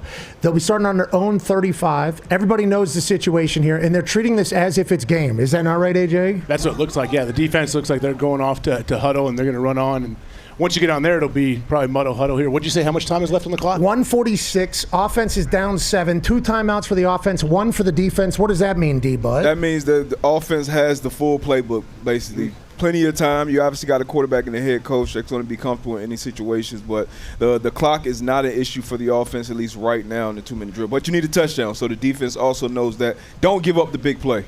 Official start of this, we've been told, is 1:02, and obviously the attention to detail that has been talked about around here, we assume because that's not the 35. We assume 1:02 will be the exact start time of this particular 2-minute. What we're saying is, look at the crowd filter in. What they're about to see right now is ones-on-ones, real football, and this is what we've been dreaming of, Tone Diggs. Yeah, it is. I mean, it's awesome to see this because this is about as good as it gets when you come to one of these training practices, the 2-minute, everyone going all out. Aaron has been really, really good so far in 2-minute. Will Howard's been good at 2-minute. Drew Aller's been good at 2-minute. I haven't seen much of Mason yet, but I assume he's been great. But no, it'll be fun to watch this.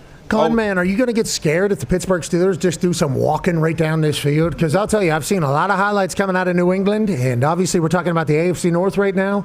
The team that reigned supreme over the AFC for a long time just might be back, and it feels like the mic'd up is telling us Drake May and Josh McDaniels are more confident than ever. Yeah, more confident than ever. Their interactions are much more kind of level. Last year it was a lot of McDaniels telling May what to do. Now it seems to be kind of back and forth. But yeah, you said it. You don't get nervous as a team who just went to the Super Bowl about other teams, okay? We are the top. We are what people are chasing after. Of course, you didn't get the job done last year, but yeah, seeing this, though, seeing the clips of McDaniels and May, like this is, you get chills because you know that it's around the corner, and we're going to be able to bet on DraftKings on these teams very, very soon. Well, it'll be interesting to see who on this drive in the 2-minute catches a pass for those future bets. Travis Hunter is back on offense and defense for the Jacksonville Jaguars. He looks absolutely jacked. A lot of stories coming around. Jerry Jones is on a microphone. Love that's taking place. There is things brewing around the NFL, and it does appear as if we are seconds away from ones-on-ones here. Now, DK Metcalf linked out to the left. Aaron Rodgers in shotgun. Who's the running back, Tone Diggs? I can't see the number. It's Go Rico. full screen, That's Rico please, Dowdle. Rico Dowdle. TJ Watt fan standing right in the middle of the snap. We appreciate him doing that. Lady says hello to her family. Aaron Rodgers drop back, check down. Dowdle gets it. He's tackled. Inbounds. Clock will continue. 2 timeouts for the offense. Down 7. About 1:30 left in the first half. AJ Hawk, what are you looking for here from the offense? Well, I'm looking at, is this field position right? What do they look like? They're on the 20-yard line going in now? Where are we? No, look at the pylons down there. A lot of field left. Look at the pylons up there. Is that the first? That was a catch. Oh, deep ball on the side. Zoom out. Let's catch that. The first down, Pittsburgh Steelers on the offense there. Aaron Rodgers and the Pittsburgh Steelers offense under Mike McCarthy, who was giving the calls. Now, we were told specifically do not show the signals. So we were trying to stay out, but it'd be a lot easier if we could go in there and kind of see what's going on. After they make the play call, let's go ahead and zoom back in. Little kids saying hello, good to see you down there. Obviously, a bunch of lads get some photos. We made it to training camp. School starting soon. High school football starting soon. Pittsburgh Steelers in the red zone. I believe they still have 2 timeouts after a long completion down the left sideline. Aaron Rodgers in shotgun. Quick fake. Handoff. Inside draw. 2 timeouts. Rico Dowdle gets tackled. 1 timeout. Are they going to take it? Hey, you don't want to score too quick here. There's 122 when you're on the 15-yard line, going at 10-yard line. Like they need to run the clock a little bit. They are down 7. Remember that. No timeout spent. That means they probably still have 2 left. Aaron Rodgers is cooking. Is it running? Yeah, it is running. Mike McCarthy has told us that there's nobody other than Aaron Rodgers he'd like to have in a 2-minute drill. That's why he thought the Jets and the Steelers were going to be good whenever they had Aaron. Good. I'll tell you what, there's a lot of Dowdle tackling down to the ground. Mike McCarthy's not going to be happy about that. I assume a timeout is called. Darius J. Butler, do you like what's happening here? Defense seemingly getting run their ass off the field. I mean, look, you're in a good situation here, though. Just bow up, keep it in front of you. Obviously, don't let them in the end zone. The clock is running. Once again, the full playbook is still there, but after probably the next play, the run game is probably out of it, I would assume. 35 seconds left on the play clock. Aaron Rodgers has been in shotgun this entire time. Shot to the corner. Overthrow, stop the clock. 27 seconds left. Yeah, this is what gets tough, though. It's good for the players, too, because this is the first time really, 2 minutes, live good on good. Now as a player, as the guy with the green dot, as a DB, you know how Patrick Graham is going to react, how he's going to call plays, because everything is live. This isn't scripted for either side. So I'm interested to see what they come out. What formation is the offense going to come out to? 2x2, 3x1, 1x3, and then you can kind of go from your menu there if you're on that defense. 2-minute drill here, full pads. First time for the Pittsburgh Steelers. DK Metcalf out to the left. 3x1. DK over here. Look like it's going to be one-on-one. Let's go ahead and zoom out a little bit, see what DK has. They got a shade over top. Aaron's looking that way. Yep. Oh, yeah. Touchdown, Pittsburgh Steelers. Boom. Oh. They tackle him early. Oh, he's down on the one, man. Good. Let's get some goal line work. Let's get some goal line work. 25 seconds left on the clock. Full pads. Mike McCarthy said, let's not be getting anybody injured. They certainly took a timeout there. So no timeouts? I think they have none. Okay. Defense has 1 timeout. I believe that was DK on the catch. It was. DK Metcalf inside. DK Metcalf outside. Pittsburgh Steelers 2-minute offenses looked very efficient. Dowdle also getting to rock a lot. He beat the hell out of the Green Bay Packers last year as a Carolina Panther, which is a damn good football It's a good football team. Dowdle is a big difference maker. I don't think anybody's going to talk about it. He had 2 months of being one of the best players in the NFL. Now you 1x3. Now you got Muth, I believe, out here as the isolated X. Basically, you have DK as the number 3 receiver to Aaron's right. Muth saved a kid earlier. Aaron Rodgers takes his shot. Big high ball. What a catch. Is that Roman? Is that Muth? That's Roman Wilson? He was out of bounds. Had to be. 1 foot. Roman Wilson. Is that Pitt? No, it's Roman. That's wrong? 23 seconds. 14. I can't see. It'd be nice to know what down it is as the Pittsburgh Steelers try to operate here in a 2-minute offense. They are down 7 currently. Clock sitting at 23 seconds. This is a classic Steelers game. Defense has to hold on the 1-yard line. Offense, this is basically every game. This is every game for the last 10 years. Down here, low red area defense, you're expecting passes near the goal line and then near the back line, back pylon and the goal line. We have no idea what down this is. We do know that Aaron Rodgers is down 7 against the Pittsburgh Steelers defense. Shotgun, Dowdle, a little confused, not going to him. Throws it out of bounds. Okay. It's got to be third. I mean, It's gotta be third third or or fourth. fourth, yeah. What, I mean, how many? Is this Canadian League? How many downs we got out here? Can we get some sign? It is potentially third down, as Renegade would potentially be playing if they went to a commercial break at this exact moment. Oh, mama, I'm in fear for my life from the long arm of the law. 3x1. Man is coming down from the gallows and they know. Okay, empty. DK Aaron Rodgers. slot. We need someone underneath that slant for DK. Aaron Rodgers can scramble. Yep. Get underneath DK it. Get touchdown. underneath it. Yeah. He didn't throw it? He had it. He had Touchdown it. somewhere else, I'm sure. Threw it away. Incomplete. Defense celebrating. Looks like that might have been fourth down. That was fourth down. Wouldn't Steelers you? had to get it. Steelers defense with a big-time hole. The Mike McCarthy, Aaron Rodgers era begins with a massive failure. Oh, no. Yikes. Oh, It's a win for the D. Oh, Wow. Yeah, it's a win. Win for the D. Good drive, AJ. Oh, no. We'll have Mike McCarthy and Aaron Rodgers up here. We'll see what went wrong. Gotta take the under on wins now. Oh, my God. You're 0-1. Oh, Or you're my 1-0. Your defense won. Your defense is 1-0. Yeah, We know they're going to score points, walk away right? with points. This ain't 2010. I thought you were on the defense. Offensive head coach. I'm just going to let you know. That's not good. March down the 1 yard line. Mike McCarthy is going to say it was a failed 2-minute drill. Oh, for sure. If it was Tomlin, that'd be a successful 2-minute drill. Let's get to a break because he's a defensive coach. Yep. Offensive coach. That's a shame. I'm not saying anything else. Will Howard now will take his shot at trying to lead the boys down. That means Will Howard, number 2 quarterback, by the way. Yep. Number 2 right now for 2 minutes. Right now, at this exact moment, he is the number 2 quarterback. Congrats to Will Howard. Certainly be loved. We have about 40 seconds left. What's Will Howard going to do? 146, down 7, 2 timeouts. Will Howard comfortable in the pocket. Tip. Batted. Batted Dahn. All right. This team Get stinks. off there. Holy shit. This is practice. Oh, my gosh. Will. Speed up a little bit. Uh-oh. No. Sound the alarm in Pittsburgh. No. If you're not here, what we're seeing, it ain't good. No, that's not true. Defense is doing great. It's uglier in person, folks. No, you can't see anything from where we're at. Yikes. DK Metcalf had a 30-yard reception down the left sideline. All for naught. Please have some respect. We're back on the other side. Be a friend, tell a friend something nice.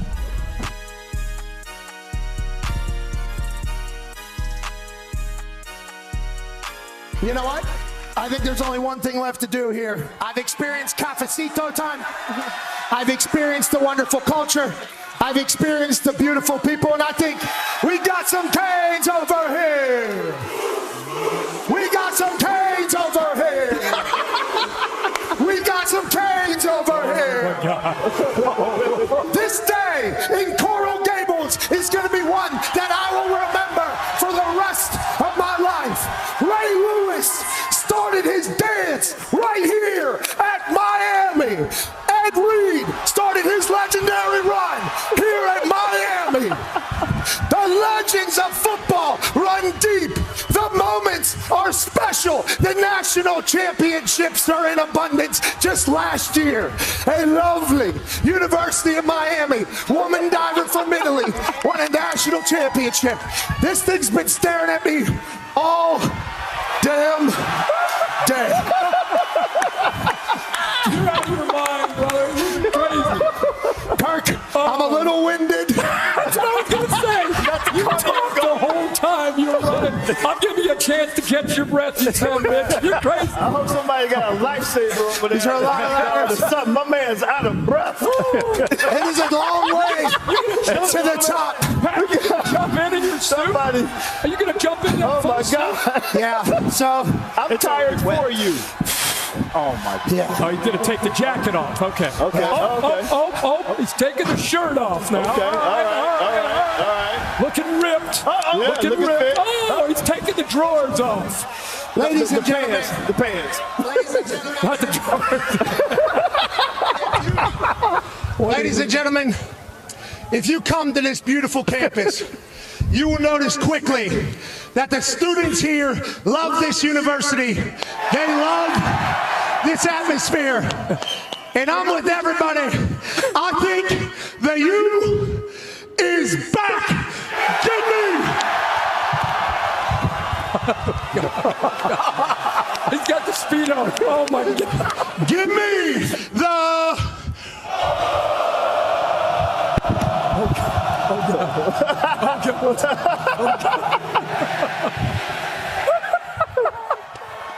Canes, baby. Here it goes. Oh God. Here it goes. Feet together. Feet together. I think that was the lead so for the pencil. And he's got the U. Rushing it out. Oh my God. McAfee with the refreshing plunge. Miami and Florida. The following program is a collection of stooges talking about happenings in the sports world. It is meant to be comedic informative. The opinions expressed on this show do not necessarily reflect the beliefs of their peers, their boss, or ESPN. There may be some cuss words because that's how humans in the real world talk. If you are young, please seek permission before watching any further. Hey, 20. let's go. This show stinks, and the fact that you listen, we are very, very thankful for. McAfee on the line with a gorgeous assist. The all-time leading tackler for the Green Bay Packers, you pig! Damn it! Be a friend, tell a friend something nice could change their life.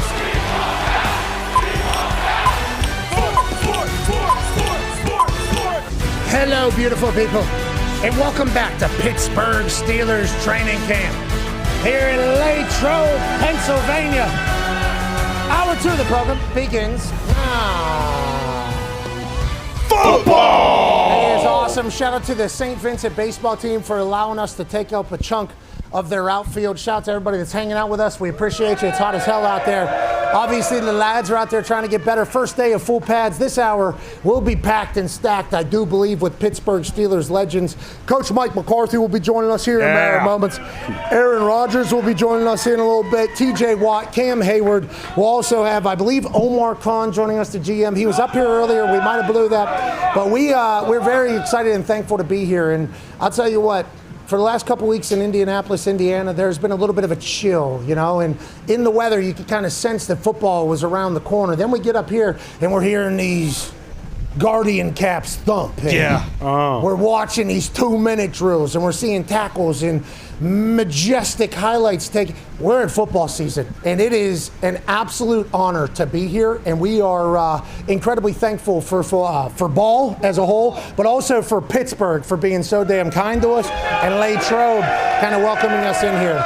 It's an honor to be here. The Steelers have been here for 58 years, and this is a pilgrimage for all Yinzers, and obviously football is happening in real time. The Talks the Tables here at Boston Connor and at Ty Schmidt. One half of the Hammer, Dahn. Cowboys, AP Tone is here. 9-year NFL vet, Darius J. Butler is here. You look so cool. I heard that White Sox hat maybe caused a little something in an elevator here. Yeah, usually. Obviously, I ran into a couple Yinzers getting in the elevator this morning. Said, you can get in, even though you got that White Sox cap on. We're Pirates fans in here, so I respect it, but I just got to head on because I like the colors. Moonshot Ataka Murakami has made me a little bit of a Chicago White Sox fan. The Chicago Cubs also, I believe, playing great baseball right now. Baseball is about to be dead, though, because the Dodgers got Tarek Skubal. So we need to take everything we have in right now of baseball and enjoy it, because there ain't our season coming allegedly next year. The college football national champion, Super Bowl champion. Yeah, the Dodgers are getting a little heat, probably happening in a lot of baseball towns. Yeah. Pittsburgh does have a baseball team, but this is a football town. Ryder Cup champion, Super Bowl champion, college football national champion, former president of Ohio. Ladies and gentlemen, AJ Hawk is here. Hawker, takeaway from first hour. We talked to Ben Baby in Cincinnati. We talked to Oyefusi in Cleveland. We talked to Rappaport in Baltimore. And then obviously we watched a 2-minute drill here in Pittsburgh. Your big takeaway from hour 1 is we're out here in the heat, thanking everybody for getting sunburned alongside of us. I would say my big takeaway is positivity all around. Every single camp we go to, everyone feels very optimistic. They feel like their team can win it all. And why not? At this point in the year, everyone truly does feel like you can win it all. But we all know there's only a handful of teams most likely that have a chance. But right now, why not? I think this is the time for optimism. Oh, yeah. Are the Pittsburgh Steelers one of those teams? Yeah, I think they actually are. I think you are. You can be one of the teams if you have an elite quarterback. And guess what? They have an elite quarterback. On that note, walking off the field right now is said elite quarterback who has been very open with, hey, last rodeo here. Let's go ahead and enjoy the hell out of it. He mentioned it during his Montana trip with the lads he took a couple weeks ago. He mentioned it multiple times that he was done. His wife said you can have another year, obviously, if you'd like it. Mike McCarthy being here feels like a special time. But to your point, everybody thinks they can win a Super Bowl right now. Mm-hmm. Everybody thinks they can win a Super Bowl. Everybody, I don't know if everybody thinks. Everybody hopes they can. I think some teams only hope, but they know deep down probably not. Well, I'll tell you what, whenever I see a highlight from a team, I think to myself, well, maybe they actually will win the Super Bowl. And, you know, we get called a lot of things here. A lot. All the time. All the time. But what I always read about us is I wish they would just go back to what old ESPN was. Sure. They're wasting on these guys. A lot of that, a lot of that type of shit. We would like to show highlights from all 32 teams. From all 32 camps. Wow. And we'd like to let everybody know that every time I see any of these highlights, I do think to myself, holy shit.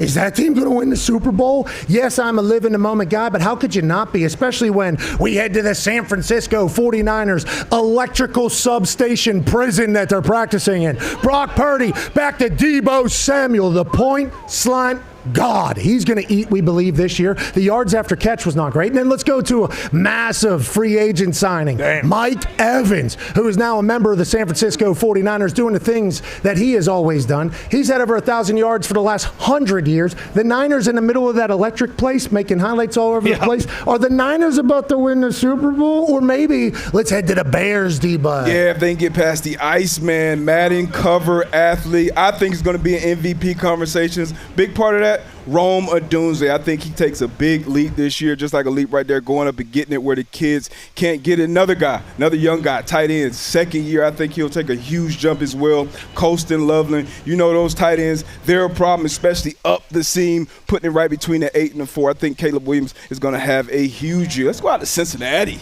Yeah, we should go out to Cincinnati. I know we have a clip of Joe Burrow coming up, and Joe Burrow right there with the beautiful skyline of Cincinnati outside of Paycor Stadium. We have something going over us right now in our head, but watch the late hands here, D-back. Very late hands. D-back does not have a chance. Nope. When you have late hands like that, we know Jamar Chase is going to be rolling, and he and Joe Burrow seems to be on the same page this whole time. I love everything coming out of Cincy. Let's go to Denver, shall we, Conman? Yeah, Bo Nix got his ankle fixed, and they got a new wide receiver, Jalen Waddle. Beautiful slow-mo shot. You got to love that in the Mile High City. But seeing Jalen Waddle, the 17 for Denver, going up, making a grab. Still looks like he has his Dolphins gloves, but still looks fantastic. Him, Cortland Sutton should be great. But let's go to the dog pound. Cleveland Browns. Yeah, and if the boos are any indication, it's because potential QB1 Shadur Sanders is throwing deep balls. Denzel Boston is making contested catches. I don't know. This might be the year for the Cleveland Browns, unless Tampa Bay has something to say about it. Yeah, let's go down to Tampa Bay, where the things off the field, the vibes haven't been great. Baker rolling right. Don't throw across your body. That's fine. Bucky Irving with the touchdown. Bucky Irving's been awesome out of the backfield. He's got a touchdown down here in Tampa Bay. And also in Tampa Bay, one of the old vets now that Mike Evans has been gone. Baker making checks at the line. Makes a nice little throw down the sideline. Chris Godwin, he's back off of an injury, looking great down in Tampa. Let's head out to Buffalo. Yeah, let's go to Rochester, shall we? Who's the wide receiver up there in Buffalo? Oh, DJ Moore's there, and he's caught this pass from Josh Allen 15 times. We've seen this highlight. Joe Brady, the new head coach, obviously same OC. Josh Allen and expectations high. Bill is about to cook. Somewhere that maybe they get cooked because the weather, but also online. Let's go to the Cardinals, D-Bud. Yeah, if you're taking a running back in the top 5, it's not just going to be to hand him the ball. It's going to be to get him out in space. Jeremiah Love going right up the seam. A great ball over the top and a great catch. Let's go out to L.A. Oh, who's out there, D? But I think we know who that is. Justin Herbert, Lad McConkey, D. But what would you say? Don't sleep on this guy. Don't let this guy run by you, right? Yeah. As you break the huddle, we know he can make catches all over the place. His yak is also off the charts. That's why we get a nice ball here over the middle. Lad's going to make one cut and get upfield and absolutely dominate. We know he will. But you know what? Let's head out to Kansas City. We're not showing Mahomes throwing the ball off the helmet, okay? We're showing him throwing it to Kenneth Walker. You forget that he's going to be there. Super Bowl MVP to Super Bowl MVP. Look for the Chiefs to be back. And now let's head back to Indianapolis, Indiana. Colts fans, I'll tell you what, if you were fearing that Achilles surgery, fear not, okay? Danny Dimes is slinging absolute rockets. Tyler Warren, slamming his head off the turf like we've seen time and time again. I like how the Colts are looking so far. Let's head to the nation's capital. Yeah, nobody's talking about the Commanders and Jaden Daniels being back off of an injury to Luke McCaffrey with the toe tap in the back of the end zone. Can the Commanders do it this year? Maybe. They're going to have to beat someone in Dallas, though. Yeah, they certainly are. NFC East, Dallas Cowboys, Dak Prescott, George Pickens, Phil filthy back shoulder comeback catch. And then he's going to celebrate on the dirt that they got out there.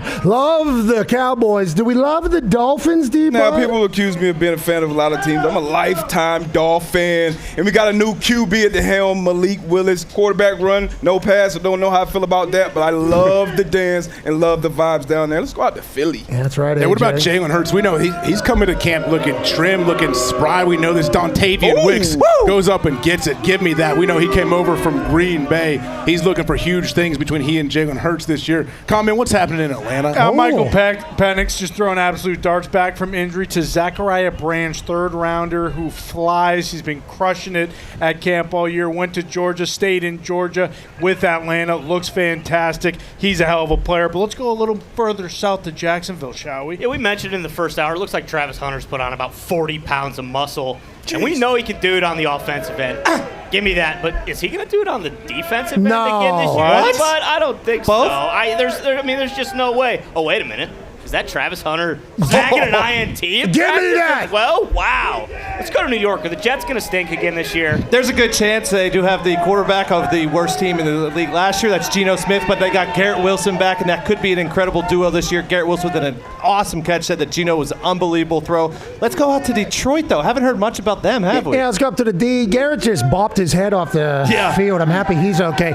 Jamison Williams. J-Mo can beat you with speed, but also the comeback is deadly. J-Mo's been a stud. Back-to-back 1,000-yard seasons. People forget that. Let's stay in the NFC North and go to Green Bay. Yeah, it's going to be tough in that division when you have former first-round pick Matthew Golden going up and getting one. Contested catches. Looks like he doesn't just run straight down the field. He looks great so far. You know who else looks great? Newly paid #1 receiver, Christian Watson. Jordan Love throwing a beautiful ball, and Christian Watson's going to go full extension for the touchdown. Oh, yeah. Only reason why I can get it. That's why he wanted to you can't okay. see it. There's a couple defenders on the backside there. That was the only place it could be thrown. Okay. Packers look unbelievable. Let's go to New England. Yeah, another team that looks unbelievable. The AFC defending champions, A.J. Brown. They only got better on Christian Gonzalez. This matchup has been prime time every single day at training camp. Get used to seeing this and a lot of touchdowns. But let's go to Sin City, Las Vegas. Yeah, Sin City, Las Vegas. What do you think of Kirko Cousins? Here we go. Nice, beautiful ball. The majestic skyline. Brock Bowers brings it in. Very, very strong hands. Look for huge things this year. Debo, what's happening with the Rams? Something you better look for when you get in that red area. Devontae Adams from Matt Stafford. Another red zone touchdown. Led the league in receiving touchdowns last year and also set a record, NFL record, all-time record of touchdown catches inside the 5-yard line. So see a lot more of that this year. Let's go out to Baltimore, Tony. Let's go to Baltimore, okay? Let's see what that. Oh, there's Lamar. Okay, he's standing back there. Oh, that's a horrible throw that his wide receiver had to. Horrible throw. That is talking Baltimore. That wide receiver Jacoby Lane, the rookie, had to come down with incredible catch, terrible throw though. Let's go to Seattle. Yeah, listen, everyone wants to talk about the Rams winning the Super Bowl, but what about these guys? Sam Darnold with a beautiful ball to JSN, reigning offensive player of the year with a little Nate Burleson-esque toe drag swag. What a beautiful catch. Beautiful catch.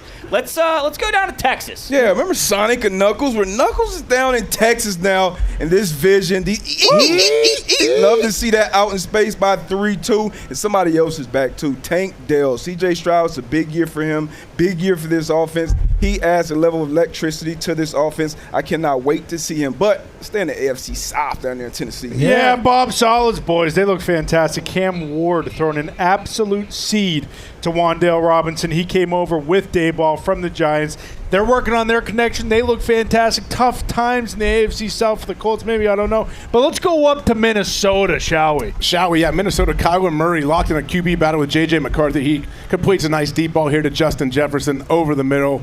We think Kyler Murray won this job, right, guys? It's so early. It's a competition. I don't know either way, but what's going on here in Pittsburgh, Pat? Yeah, let's go down to Pittsburgh. I'll take that one, AJ. Why not? This is not from today. This is from yesterday. Okay, this is another 2-minute drill.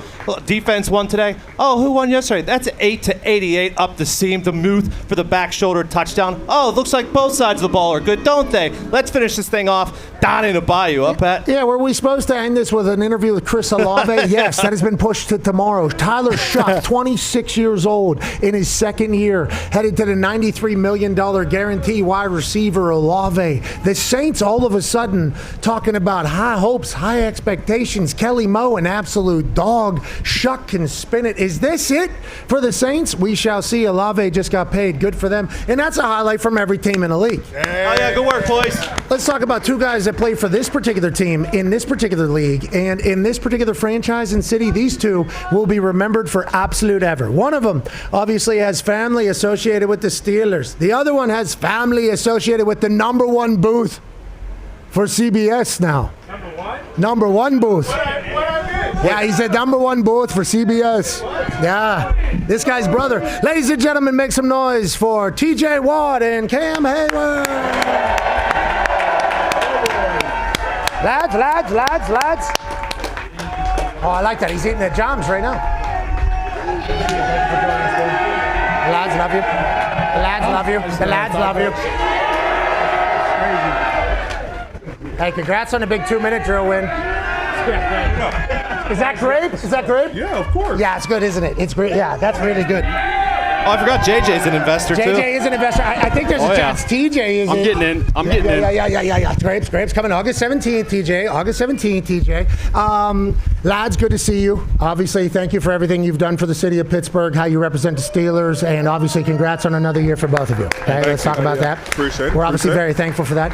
TJ, can we talk about a 2-minute drill there? 146 left. I think you guys were up 7. Offense had 2 timeouts. Defense had 1 timeout. We watched the entirety of it. They get down the goal line, it looks like, then you guys get a big-time stop. Patrick Queen. Okay, Patrick Queen makes a play. How does the defense feel? You know, a lot of conversation about McCarthy and Aaron Rodgers. You guys, how does it feel coming into this year with uncertainty, or how is it kind of? Oh, we're trying to embrace change, man. I think PG's done a great job with our defense. We have a lot of great players. Obviously, we also have some good vets in the room.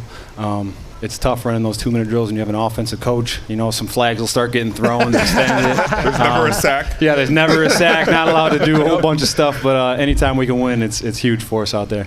Cam, let's talk about that offensive-minded head coach here. They haven't been like that forever, obviously. And you were a huge piece, I think, to the Tomlin leadership group. We've seen it in Mic'd Up. We've seen it in the Hard Knocks. Having a new coach come in here, an offensive-mind coach, what has it been like for you personally and also professionally, I guess, should it fall into that? Well, I think it's just adjusting. You know, as much as he's an offensive-minded coach, we're still a defensive-minded team, and we're trying to embrace that. We're trying to learn. I got to rely on this guy a little bit more to keep my head right, but, you know, we're going through it. Yeah, AJ has a question for you. Yeah, TJ, there's obviously a ton of talk about you standing up, moving around, doing all this with multiple other guys on the team. I guess, what is that like for you, especially this deep into your career? And it has to feel good to be a versatile player where they do want to move you around and give different looks to the offense. Yeah, I mean, I grew up watching the Packers. Obviously, Clay Matthews moved around a whole bunch, and wow, I'm not really making you feel good over here. No, I mean, he was inside, man. He was inside. You're right, very simple. Yeah, he was an edge rusher like you. You're right. But yeah, there's actually a story where he was healthy scratch whenever they took on Vic against Philadelphia. Wow. Yeah. Oh no, I was not healthy scratch. I played kickoff team, and I was the last one down each time, I think. Okay. Trying to dive and talk it. The catapult was at an all-time low. Exactly. Yeah, I mean, I'm just trying to be as versatile as possible, and I think it's a lot easier said than done. And I've been stubborn to it for a long time, but this scheme doesn't allow me to only go to the left and just fall back on what I know best. And sometimes it feels awkward, but the more that I do it, the more reps that I do it, the more that they make me get in those uncomfortable positions on the football field, the better that I'm going to get at it and keep the offense off edge. Tell me about the stubbornness. Because that has happened, I think, right? Because this has been a conversation for a few years, and I think your angle has been like, hey, I'm really good at this. I am like best at this.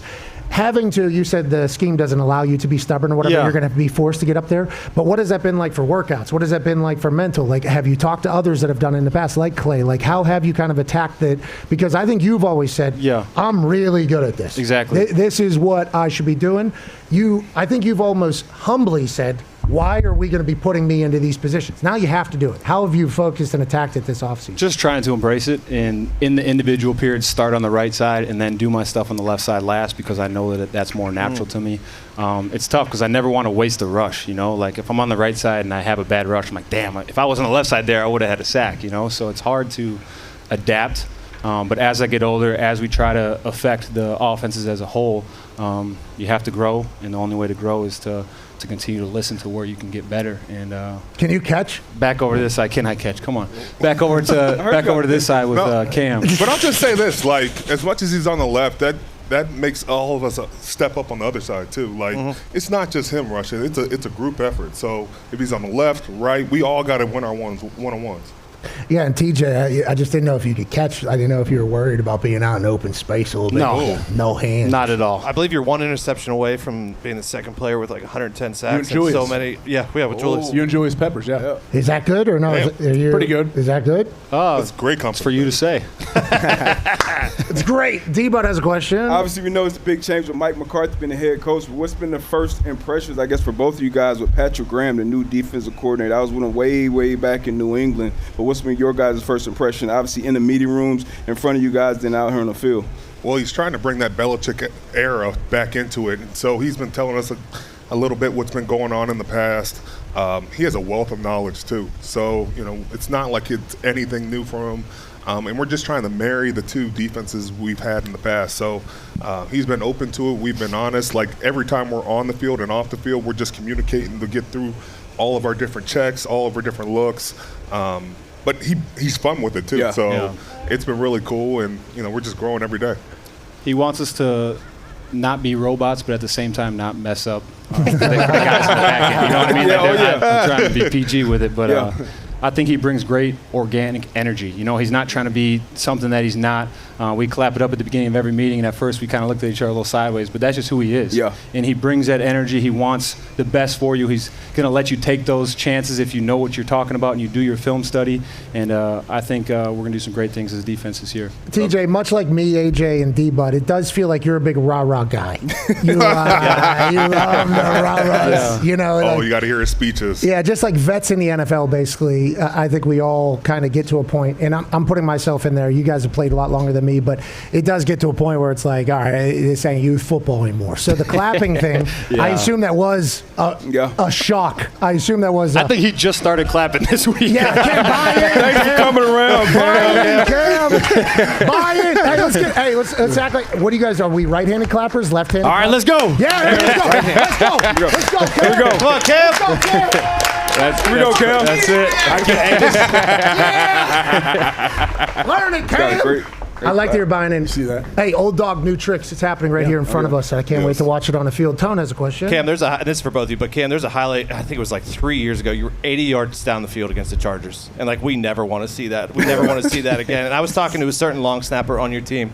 I don't know if there's any more than one of them, but he was talking about just how this is the biggest defensive line that you guys have had in a very long time. Maybe the biggest defensive line that you guys he's ever seen. Does it start we grew up here and it was the Steelers haven't allowed a 100-yard rusher in 300 games or whatever it was. Is that where it starts? Does PG come in with and remember that about the steel curtain stuff? It's to start with stopping the run again, or how has that message been talked about at all? It's got to start there. Yeah. I think you look at our last couple years when we don't stop the run, we give it up. And so if we want to be the number one defense and we want to go far into the playoffs, it starts with stopping the run.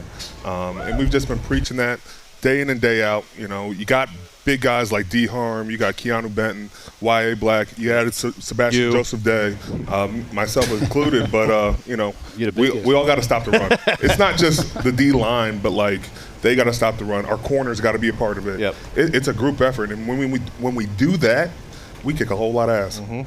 TJ, you want to start punching people on rush stop, run game? How does that kind of change your world now that you got to play a couple different positions? I just got to get more comfortable with it. But like I said, it allows us to make more plays. And even if I'm not the one making them, it frees other guys up to make plays. And we have so many guys that are willing and able to throw their head around in there and play smash mouth football. A lot of change around the AFC North. We assume it'll be hot in the kitchen. AFC North football is AFC North football. Always has been, always will be. And we appreciate you two and your sacrifices that you've done, not only for ball, but for the city through it all. We appreciate the hell out of you. Yes. That'd be good. Take it, John. Hey, a lot of protein in there. Yeah, a lot of protein. He's an investor. No seed oils. He's an investor. Yeah, me too. Go ahead and have your Johns. Enjoy your life. August. Eat it on TV. Let's go. No, then I can't talk. Then I can't talk. I like that you're doing that. Have you tried the grape yet? This is great. It's coming out August 17th. This might be your first time trying it. There's a professional. And there's protein in there for recovery. Wow. Just for the protein. Ladies and gentlemen, TJ Walker. Thank you, dude. Hey, let's clap at the beginning of this meeting. Let's clap, Cam. They're watching you, Cam. Thank you, Teach. Hey, see you, Cam. Hey, Cam, big ones. Beginning of those meetings. Yeah. Everybody's following you, Cam. I don't like him not clapping in the front of those meetings. I'll tell you what, though. Playing football for as long as he's played. Ladies and gentlemen, joining us now, General Manager and Head Coach of the Pittsburgh Steelers, Omar Khan, and Coach Mike McCarthy. Okay, I like what we're doing here. We got literally the entire... Great to see you, Coach. Great to see you, Coach. You probably have it on that side. Have it on this side. Have it on this side. No, this side here. Have it on this side here. Yeah, but no, because... All right. I was going to try to have it on your left side. So I'm a right side guy. He does it his way, all right? Hey, listen, you do. This ain't my first headset. Yeah, I understand. A lot of headset. We are calling plays, though, yet again. And I know I had a year off and exciting and enjoying. Great to see you, Omar. You look incredible, by the way. I don't know what you're doing. We'll certainly talk about that in a matter of moments. Coach McCarthy, we watched the 2-minute drill. All right. What the hell? Is it your birthday? No. It was Omar's birthday. Wasn't it? No. Eventually. I mean, at some point. Omar, I'll at some take point, it, though. I'll take it, though. Omar, at some point this year, it was your birthday. Thank you. Okay, let's move along. Let's talk about the 2-minute drill. We watched which it. one? First one? We had a good shot down there at DK Metcalf. Yeah. We get down in there, and then all of a sudden that daunted Steelers defense shuts you guys down. Was it a defensive winning day today? How would you judge practice? And what are your thoughts on the first day of pads here with the Pittsburgh Steelers as you as their head coach? I would say overall, it looked like our first day in pads. First team period, we didn't have a good start there offensively with the pre-snap penalty and the ball on the ground. But I mean, to be honest with you, it usually goes something like this or close to this. It's first time in pads, the pad level, and just the pace of the practice. Yeah, so we have work to do, and that's why we have video, and I can't wait to get the hell out of here. Get up on that video. I don't know if you caught that little bee. I'm excited for you to continue to make the team better. Last question for me for you, and then obviously the boys will have some, and the fans certainly will. There's been a lot of talk about how your camp is obviously different than the camps that have been here in the past. For you, though, this is just what you're doing, right? How have you acclimated yourself to being a Pittsburgh Steeler head coach, and how do you think the Pittsburgh Steelers have acclimated to you being the head coach of this team? Excellent question. I think really doing this a long time. That's why they're paying us. Yeah, and I think AJ can chime in on this. I mean, practices were a lot different, back in 06 and, all the way up through 2011. Then there was, a shift in how you're able to practice. Frankly, the 2-minute drill at the end there, we had to stop it after second down because we ran out of time. So it was a 105-minute practice that, so just so you know, technically the offense had 2 more downs. Oh, yeah. So let's not get too excited. But 'cause I had 2 really good plays. Yeah, I'm sure 2 touchdowns. So yeah, exactly. No, it's I think it's you learn through time and really you tailor the practices, and we have menus of drills for every period, and you continue to work it. But at the end of the day, you have to tailor the practice to how you want to play, and we're getting there. Like I said, it's the first padded practice, and it was a little bumpy out there. I heard you're not tackling because you're soft. Whoa.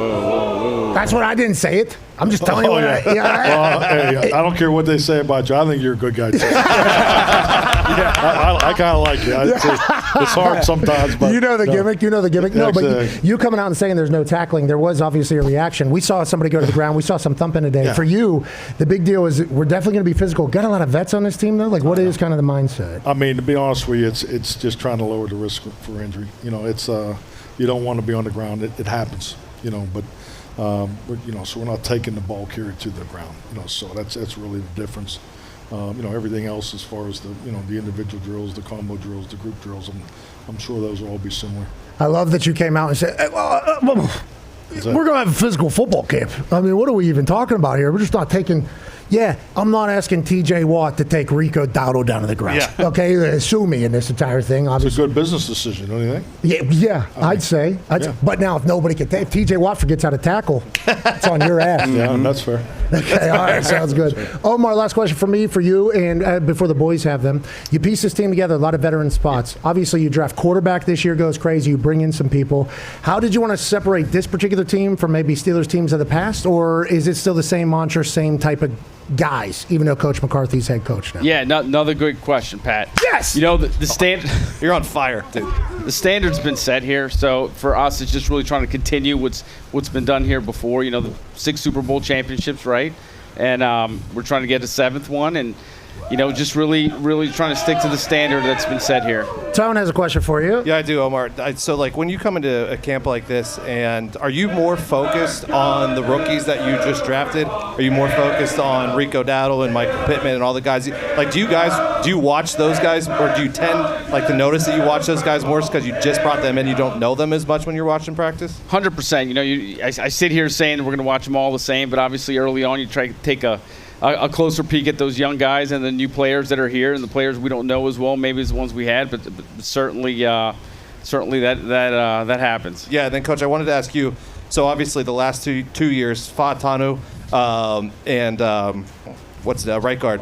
McCormick, thank you. McCormick were playing the right side. They played 3,000 snaps on the left side in college. It looks like they're playing on the left side now for you guys. What went into that situation? Because obviously the O-line and the continuity is huge this year. I think any time you come into a new organization, you have a short-term plan and a long-term plan, and I think that's part of it. You evaluate the players. You want to give the players an opportunity to be a starter. Mm-hmm. Those guys were drafted, as left side players. I have a belief of what the left side player should look like versus the right side player. So your scheme and which way you go there, that's all factored. But it's definitely 2 men that we feel really good about. They're established, and hopefully they're anchors over there for quite some time. That was a good question too, wasn't it? Outstanding. Thank you. I love all the questions. Yeah, no, but we need that. I know. A lot of public stuff about us. Go ahead, Debo. You know. What? Don't matter what they say. Go ahead, Debo. And Coach, you said obviously there's a lot of work to do. Day 1 and past, you've been installing the offense, OTAs, mini camp. Now we're here in training camp. At what point will you think you'll be up to speed or feel comfortable? Obviously, you're familiar with Aaron, but a lot of new pieces. I would assume a new offense. At what point do you expect to feel comfortable going into the season? That's a great question. That's why we're here. Another great question. That's why you practice, and that's why I try not to get too high or too low when you have your first padded practice, and you have to where your head coach had like this, and you got to flip it around sometimes when we're an offensive guy. So, yeah, it's we got a game here, right around the corner. So, Aaron playing in that one? What's that? Is Aaron playing in that one? Yeah, I hope so. We'll see what happens. What is your belief in preseason games? And really, has it changed? It depends on where I think the team's at, and I think year 1 is different. So yeah, I would lean towards playing everybody in year 1. Oh, I can't wait to see that. Aaron's going to love it. I've heard him give a quote where he said, obviously, preseason's preseason, but if Big Mike wants me to play, I'll play. It feels like he has been like that about everything with you. He came out and mentioned how, you being here is a huge reason why he came back. I think he was okay being done. I think it's been like that for a couple years, but he's trying to find reasons to, I think he doesn't want to be done, could be done, find reasons not to be done. Wife said he could play another year. You being here is a huge deal. What has it been like working back with Aaron? And where are you at now versus maybe back whenever you and Aaron were winning 107 games together? You know that?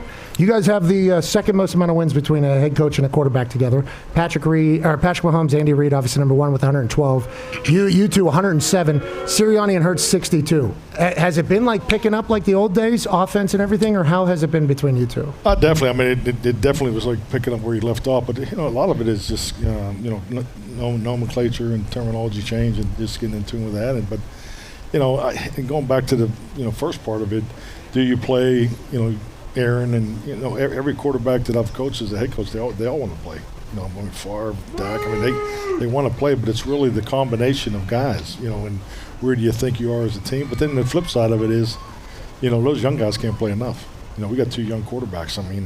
we have to come out of this preseason with Will and Drew playing a lot of football. So they love the young lads here. A lot of big pops out of the boys, and I think a lot of the highlights coming out of Drew Aller, people are saying, "Hey, good to see." Good to see that. Obviously, with a massive pick. AJ has a question for you. Yeah, Omar. As far as you and Coach Mike go, I guess what is this camp is another opportunity, I guess, for you guys to kind of hang out and see how you see ball, and not only we know the players all bond through this, but is this something where you guys get to hang out and see how you each kind of view the game and everything? Yeah, it's been great, AJ. It's funny. If you would have told me, was that 2000 that we'd be sitting here 26 years later here, doing this together and talking ball, I'm not sure I would have believed it, but it's been awesome. It's been a grind, him and I, since day one, right? It's been a lot of fun, a lot of football, and we share the same vision, same goal, and we're trying to bring another Super Bowl to this group right back here. So, that's what we're trying to do. Oh yeah. Historic shit happening here at St. Vincent. 58 years team's been here. Yeah, it's unbelievable. I mean, look at this setup. What a beautiful college. I haven't been up here in decades, but I just can't believe it's beautiful. And the fans. Have you talked to And the great questions. Yeah, a lot of good. And great defense. I don't know if you saw a 2-minute drill. Great defense here with the Pittsburgh Steelers. That's my team. It was TJ and Cam. TJ was here. He's like, yeah, it is interesting. These 2-minute drills, I think we're probably going to start seeing a little bit more flags probably for the offense. There's going to be a little bit, there is a timeout all of a sudden. He did get out of bounds. It's interesting because obviously defensive-minded team for a long time. Still have to have that. We'll always have that because it's Pittsburgh. But as a Yinzer running the team, I think you've always been very open about the honor and also like what you're trying to do here. I would like to say it's been so much fun getting to know you, and I can't wait to watch you coach this team this year. And I think they all feel the same way, bro. Thank you, Pat. So good luck, brother. And thank you so much for joining us. Thank you for the hospitality. It's very good clapping over there. And all you got to do is just win a Super Bowl, dude. That's all you got to do. That's it. Just as easy as that. Just win a Super Bowl. That's why we're here. Hey, amen. Ladies and gentlemen, general manager and head coach of the Pittsburgh Steelers, Omar Khan, Mike McCarthy. All right. See you, bro. You're going to love it. You're going to love it. You're going to love it. Thank you, Omar. Thank you, dude. You look unbelievable. A lot of swimming with the kids, man. Oh, I like that. Any science? I'm on all the science if you need anything. Let me know. Appreciate you, dude. We got McCarthy. Hey, we'll see you in a bit, Coach. We just kind of invited ourselves into his life. Ladies and gentlemen, joining us now is a four-time MVP. An absolute icon. Yeah, ladies and gentlemen, starting quarterback. Not yet. We got 8 minutes until the internet. Ladies and gentlemen, Aaron Rodgers is here. All right, Coach Mike on his way out. I see a couple of the lads, Pat Fryermuth, who saved a baby, and DK Metcalf, who is a physical specimen. Unbelievable. That's my first time getting eyes on DK Metcalf in real life. Holy shit, what is that thing? That's an unbelievable specimen right there. Specimen. Good for you, dude. Good for you, man. All right, let's go. We only got 8 minutes. We got a lot to talk about. Yes, we do. Yes, we do. Okay, first of all, congratulations on another year, dude. We are very happy that you're still in ball. We're still very happy that you're doing it. Very happy. Pittsburgh Steelers fans also pumped. Tone Diggs didn't like that he had to wait again. He was a little bit mouthy during that whole part. I don't care. Do you know why, Aaron? No. Because I got to defend you the entire time you're making a decision because I took an oath when I was born to defend every player on this team. So when I hear people mad that you're taking your time, I got to defend them, and then they get mad at me. So yeah, it was very selfish of me. But I'm glad you're back. He didn't miss a single day. Okay, was also here in the offseason. We appreciate that. Now, I missed, I didn't miss any OTAs that I wasn't, excused from. Some stuff. Excused from. But we talked about a couple times today because you've been very open about coming back for this year, last rodeo, and you talked about your wife saying, "Hey, have another year." Mike McCarthy being here, obviously a big deal. Can you tell us about the mindset of coming into your last season? Like that's a real thing. It feels like because is everything better? Is everything funner? Is everything more awesome? Like how do you kind of view this year versus maybe the years of the past? I'm going to plead the fifth. Okay. That's a smart move. Okay. Like Gotta love that guy. Okay. Like that absolute coward, Tony Fauci. Absolute coward. Yeah. Eric's back, Are baby. you kidding me? Yeah, 111 You got a times. pardon and you're in front and you pleaded over 100 times at the White House. What are you scared of, Tony? Yeah. I thought you were the science. Yeah. I thought you were I am science, and you get up there and you can't answer a question. Yeah. What are we doing? And how much time did the network spend at that? How much time did they spend on my responses every week, on my vaccination status, on Taylor and Travis's wedding? Did they do even a minute? Did they do even a minute on Tony Fauci? No, I don't think I've heard Nah, anything. I bet they didn't. But on that note, Then there was another scandal this offseason, too, involving a voter for MVP, for Coach of the Year. How much time did your network spend? Where's your camera? Did your network spend on our that? network. I wish How much time did you Go back to spend? Fauci. This is Go awesome. back to Fauci. Fauci. This is awesome. Tony, go back to Fauci? Yeah. Go back to the coward Tony Fauci and his science? Hold on now. Who's spending the entire time writing in his diary about how fun it is to be famous? You got to be kidding me. Okay, so on that note, What are you going to say about me now? Debate him. What are you going to say about me no, now? I got no debate here. You had a 500. No, seriously, what are they going to say about me now? Now that you can't talk about the COVID stuff because obviously it was made, in a lab in China. That's like not even questionable anymore. Tony Fauci is an absolute criminal. I'm on good terms with my family. I'm on good terms with my family. What are you going to say now? What are you going to say now? I want to let you know. It's been a fun ride for you, I would assume, over the last couple. It's been a great life and a great career. And it's nice to be sitting on this side now, especially after that coward played the fifth over 100 times. Okay. I thought you had a pardon there, Tony. Why couldn't you answer one question the entire time? Okay, Why we not? have 4 minutes until the heart out. Yeah, I got 4 more minutes. We can keep this shit going. We can keep it going. Anything else? I got at least 4 minutes. Okay, There's a lot of silence, though, but I will say this: I gotta give flowers to Stephen A. Smith, my old friend Stephen A., because he was man enough to actually admit and apologize to Kyrie Irving. Yes, so I got to give shout out to my guy Stephen A. You are not a coward. I appreciate you. Okay, can we talk about? We'll wrap up that conversation. Other than that, there's been a lot of silence. I feel like like 19 seconds about one subject. Oh, don't talk about that. We can talk about Rex Ryan's foot fetish, but please don't talk about anything else right now. Don't talk about any scandals involved. Don't talk about pop culture. Talk about Taylor and Travis's wedding. Yeah, what do the insiders know about that? But don't talk about shit that actually has to do with our business or righting wrongs. Can we from the remind past. people? Just Can let we them remind go. people a little bit why you're doing all this? Can we remind people? No, I don't care. Okay, so in 2020, we were there for all of this. 2021. Sorry, When it 2021. really went down. Okay, there was a 500-page report Twice. that Aaron looked into with many doctors about his body and said vaccination. Now, that became a talking point of COVID, I believe, around the entire globe. And the only reason why I know that is because I was coming on the show every week. We were talking. I was called a murderer because I was platforming Aaron Rodgers, who was making the decision that was best for himself. So as soon as I see all this start happening with Fauci, I knew that, boy, you were certainly having a time because your name was slandered. You were called a murderer. You were called a lot of things. I was endangering my teammates and this and that. Now look what happened. We talked about they suppressed early treatments. They lied about where it came from. Tony Fauci's writing in his journal about, I don't want to, create any vaccine hesitancy if I tell them what the actual stats are. How many papers have been written? How many McCulloughs and Malones and all the great doctors out there who actually did treatment on the front end and repurposed drugs that are the safest profiles in the world. But no, Tony Fauci pushing his medicine just like he did back in the 80s. And now, when you have an auto pen pardon. Hey, Jay, you know what happened. You have an auto pen pardon. But and you can't answer one question. Hey, now real quick. Not even your name. Come on. What are we doing? Can we do this real And how quick? much time did the network spend on that? Hey, can we do something for you real quick? How much time? Hey, can we do something for you real quick? Yeah.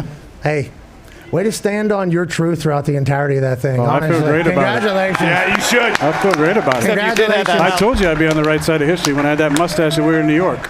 Yeah, but you that mustache. had that Halloween party, though, I that did. killed a lot of people, remember? You had that Halloween party. Oh, killed a yeah. bunch We were of a people. 10,000 square foot warehouse with 21 people. And, the I Am Science says 6 foot of distancing. That'll be a good thing. If we can scare them enough, they'll probably take this vaccine that's had 0 trials done for it. You have no idea what the consequences are. There's no informed consent. You can't even look at the insert to know what you're doing. They're not even, pulling the plunger back to make sure that they got it in the right spot in the arm. Like, what are we even talking about here? The insanity. I sat here amongst a lot of actually brave Americans who avoided the $1 trillion propaganda campaign that was hijacked on the American public, and look at us now. Hey, way to go. Do you have anything to say?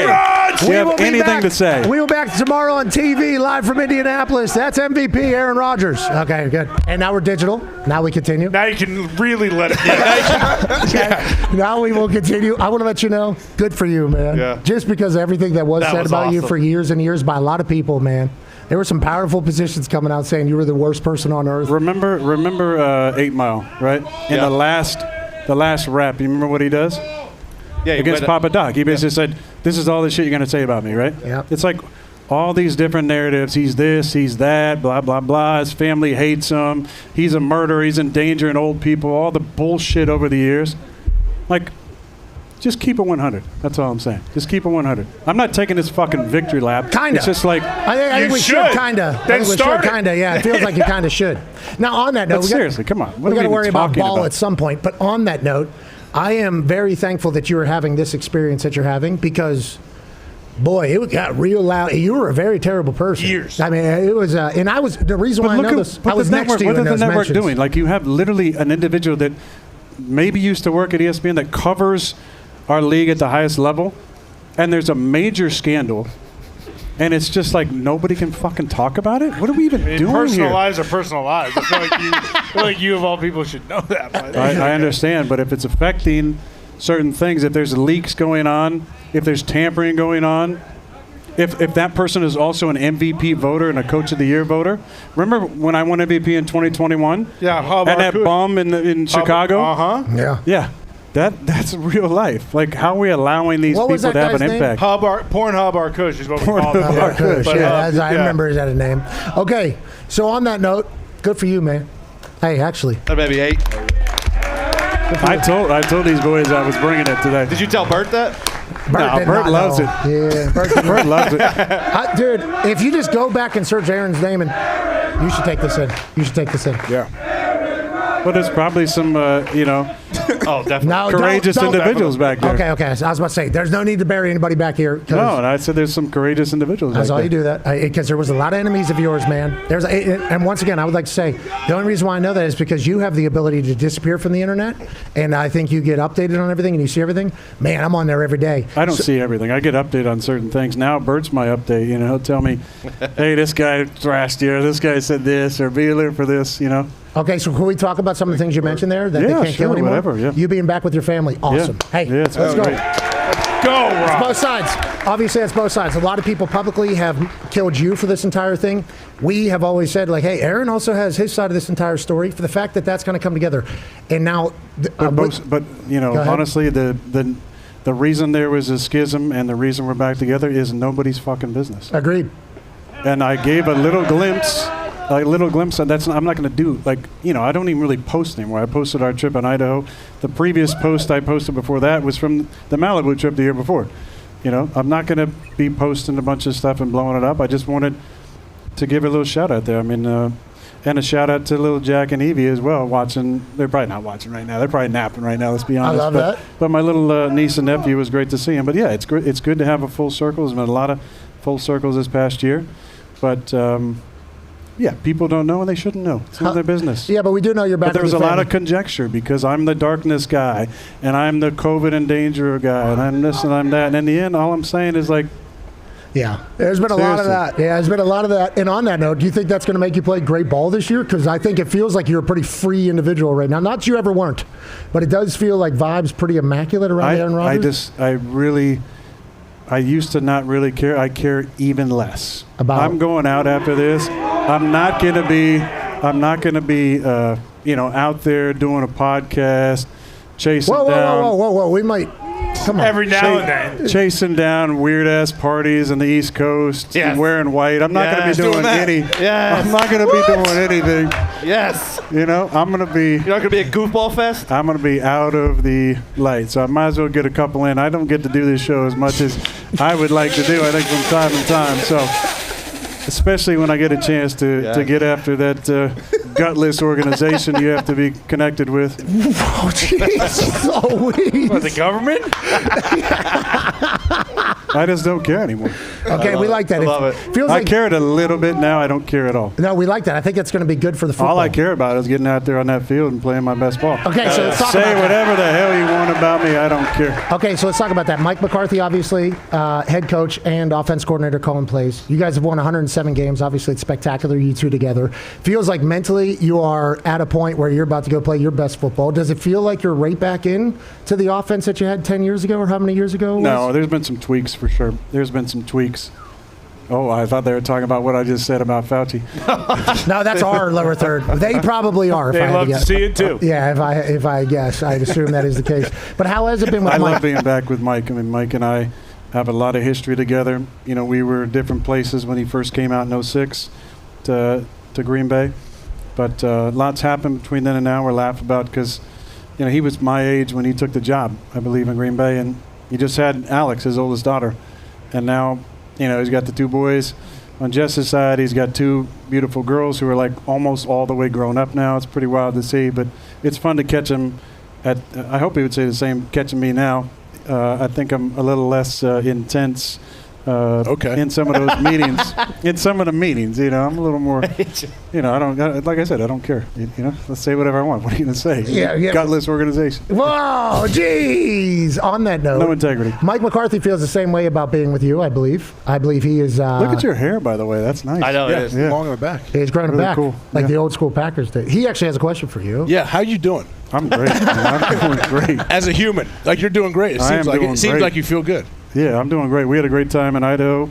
We had Yeah, 6 what was other that guys about? came out.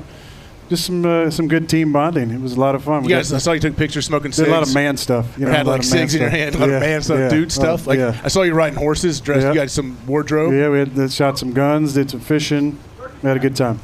Really good time. So I'm doing great. How do you feel about the vibe of the team? Yeah. Vibe is good. Vibe's really good. Yeah, not as many hangout nights yet. I think guys were a little tired last week, but there's been some fun hangs. Somebody pulled the fire alarm or something happened last night. There was something going on. Probably Betty Sco, probably. Yeah, but it's a good time. I love being up here at Latrobe. Haven't been to Meadows yet, but that's on the docket.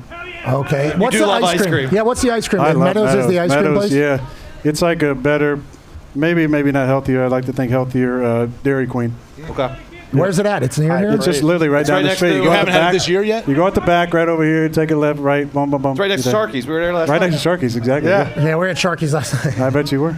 Well, and then Eaton Park, we had a good time. Nice. Cheyenne over there at Eaton Park will keep the place open for you if you want a Smiley Cookie. Gumpy's as tall as the Smiley Cookie mascot. No, I sunned So him. we saw that last night. No, you did not sun it. You were on your tippy Got my toes. hand on his head. No, I mean that thing certainly alpha you. There it is. Last Wow. night. Yeah. Gumpy got kind All right, of. Gump. Where's Gump at? Yeah, Gumpy's back in the truck with the lads. All right. There's the lads. There you go. Hey, there we go.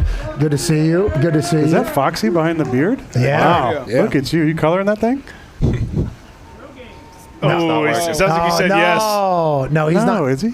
He's super alpha, dude. I'm He gonna say is. it. He is. He is. He's married, having a kid now. Yeah. Absolute alcoholic. They had to get beer for him yeah. so that after the show he could have a beer. Trying to So, see light or what? Love that. yeah, we're a little bit worried about him. D-Bud has a question for you. All right. Yeah, it's kind of a two-parter. Obviously, we just talked about the offseason with the boys, but how's it been on the field with your new weapons that you have particularly? And then with the 2-minute drill, me and AJ are watching. You motion it in, you got DK in the slot. I'm like, okay, here we go. Slant, walk in, touchdown. What happened there? Why didn't you throw the ball? What was the read?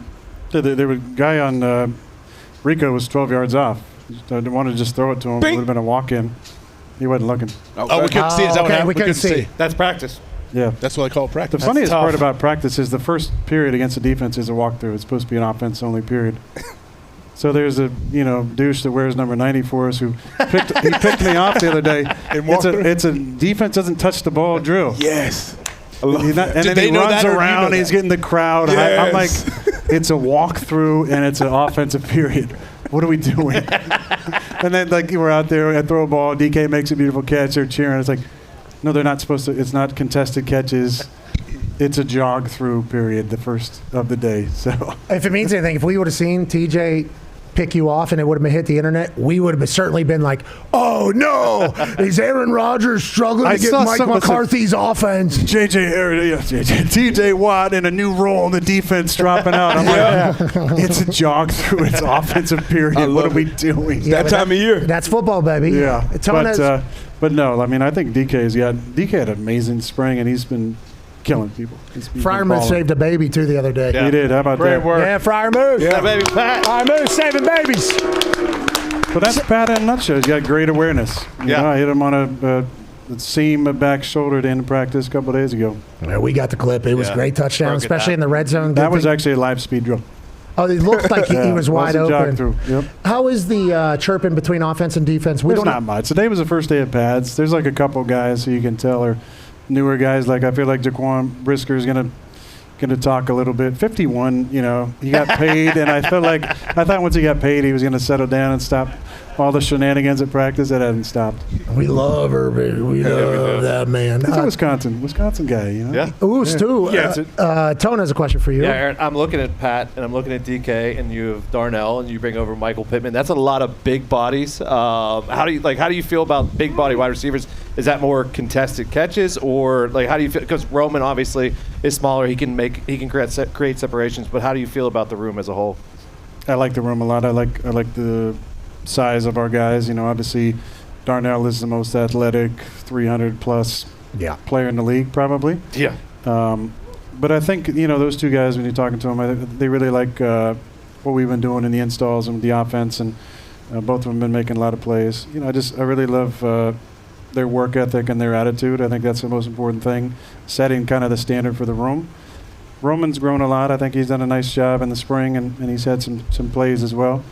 He has a different skill set. I say that to stick in the league, you have to do something well, and to have a long career, you got to have an excellent trait, and his is his speed. He is legitimately one of the fastest guys on the field at all times, if not the fastest guy. So when he's using that speed and he's dangerous. The difference last year, I felt like he was kind of like a deer running around, bouncing around, and now he's like a very finely tuned fast guy where I feel like he's playing almost more under control with that top end speed, and he's had a really nice spring and a nice start to camp. Can you tell me a little bit more about you and DK's relationship? Because you guys were working out at UCLA before you were a Pittsburgh Steeler, I believe, before it was announced last season. Then obviously last year you guys have some great connections. This offseason you guys are riding horses together. Now he's obviously over here knowing that you're about to cook the hell out of Tony Fauci. He comes over here. That's my first time getting eyes on this particular. I don't even know what you would say about this. I mean, what is DK like? Specimen. He is a specimen. I mean, that's a compliment, obviously. You're an alien, dude. It is an absurd thing. But what has it been like building and developing with DK? Obviously, you've had great wide receiver connections in the past. This is a very high profile, very public, and the Steelers very abnormal to have this type of wide receiver paid the way that he is paid. What has it been like growing with DK, and what do you expect from him this year? My body type, he's like nobody I've ever played with. He weighs 230-ish, high 220s, and he's like 10% body fat maybe or less. He's an absolute animal. But the thing that you realize especially after going to Idaho, is you have a lot of closeness with guys on the team. But last year, compared to this year, it felt like we were teammates last year, and this year we're actually really close friends. So that's been really cool. And not that I didn't love him last year. Like that. Not that I didn't love him last year, but we've been able to really choked up. He's bond. Crying. Oh no, he's crying over there. To bond and connect in a different way, and it makes a difference for sure. He's my roommate over here at the dorms, and DK has a big heart. He's got a really big heart, and he really cares about doing things the right way. And I would say that if you want to know, if you're a young player and you want to know what it looks like to be an NFL player and to practice the right way, you should watch DK Metcalf. Yeah, and you should know you're never going to look like Yeah, you definitely. but definitely try. I wanted DK since he took that picture with AJ. Yeah. Back in college. I'm like, can I get one of those guys? One of those guys. Yeah, Ole Miss. How about when he walked? Who did he walk? Buddha? Yeah, it was good. Yeah. Walked Buddha. You remember that, obviously. Maybe play some defense this year. Maybe let's get on. He played a rep of Gunner last year. Yeah, let's get you on the punt team. I remember that. Yeah. I'd hit a fair catch right at that. I mean, DK's out here. Let's hope to God he doesn't get hurt. But also, we just hit to the right side. That's a fair catch immediately. Something to think about. DK. I think those guys are going to piggyback on what I said from earlier too. They got some They're stuff coming on. Yeah. Locked and loaded. Should have heard Muth earlier. Yeah, Muth got a lot. I think I told him, remind him that Fauci's wife is Ghislaine Maxwell's sister also. Ghislaine Is that Maxwell, real? that's true. Alleged. That's alleged. Thank you. Jesus Christ. That's alleged. Okay, thank you for throwing that word in there. That's great news for all of us. Connor has a question for you. Yeah, Aaron, this has been awesome. It's just a real dream. I know, Thank you so much. You congratulated me on my marriage last week. I appreciate that. And, I saw the clip of you and Kyle Brandon kind of, what you said about the entire thing. But as from, your perspective, how has marriage changed your life? Like, how much better has it been? How, any marriage advice for me? I know everyone says happy wife, happy life, but in particular, is there anything, you've kind of drawn from that has completely changed your perspective and kind of just your entire life? Everything. I mean, the woman's intuition is a real thing. And during this process of thinking if I wanted to come back or not, obviously she was my biggest ally in helping me to think about all the different things that goes into it. Because it's not just, I want to play. It's the grind of the season. It's can you be actually fully invested? Then what does it look like? Are you going to go do a trip? How are you going to spend time with the guys? What's your weekend look like? And because it's a strain on not just the player, but on the wife and the family if you have kids. And you're basically all in together. And I wanted us to make a decision together. And, she's incredible. And I'm excited about this year being able to do it one last time, and then excited about the next chapter, which is having kids. I know you. Come on. You're adding to it. This guy's got a bunch. Come on. Where we AJ's got way too many, I'd say. Now, they're all great kids, but there's no way that you should humanly be able to handle that many children. I don't know how people do it. No such thing. Yeah, no such thing. Well, you got a great wife. That helps. You don't really do anything. You're just absentee father of the year, huh? You wish.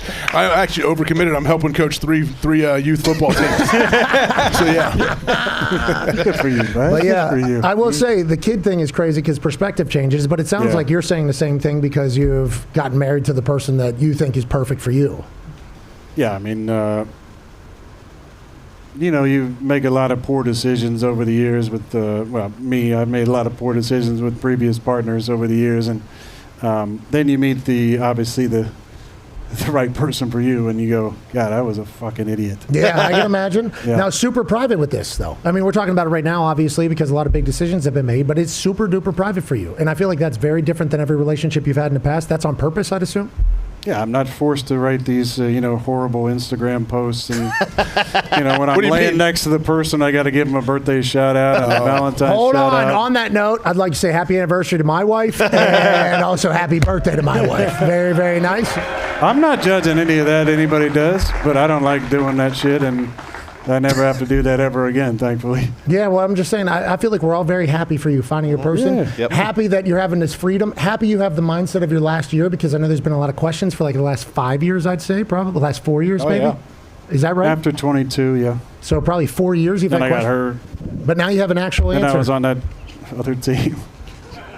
I mean, you've had quite a run today. If you would like to say anything about it. No, we can go back to Fauci. Finish where we started.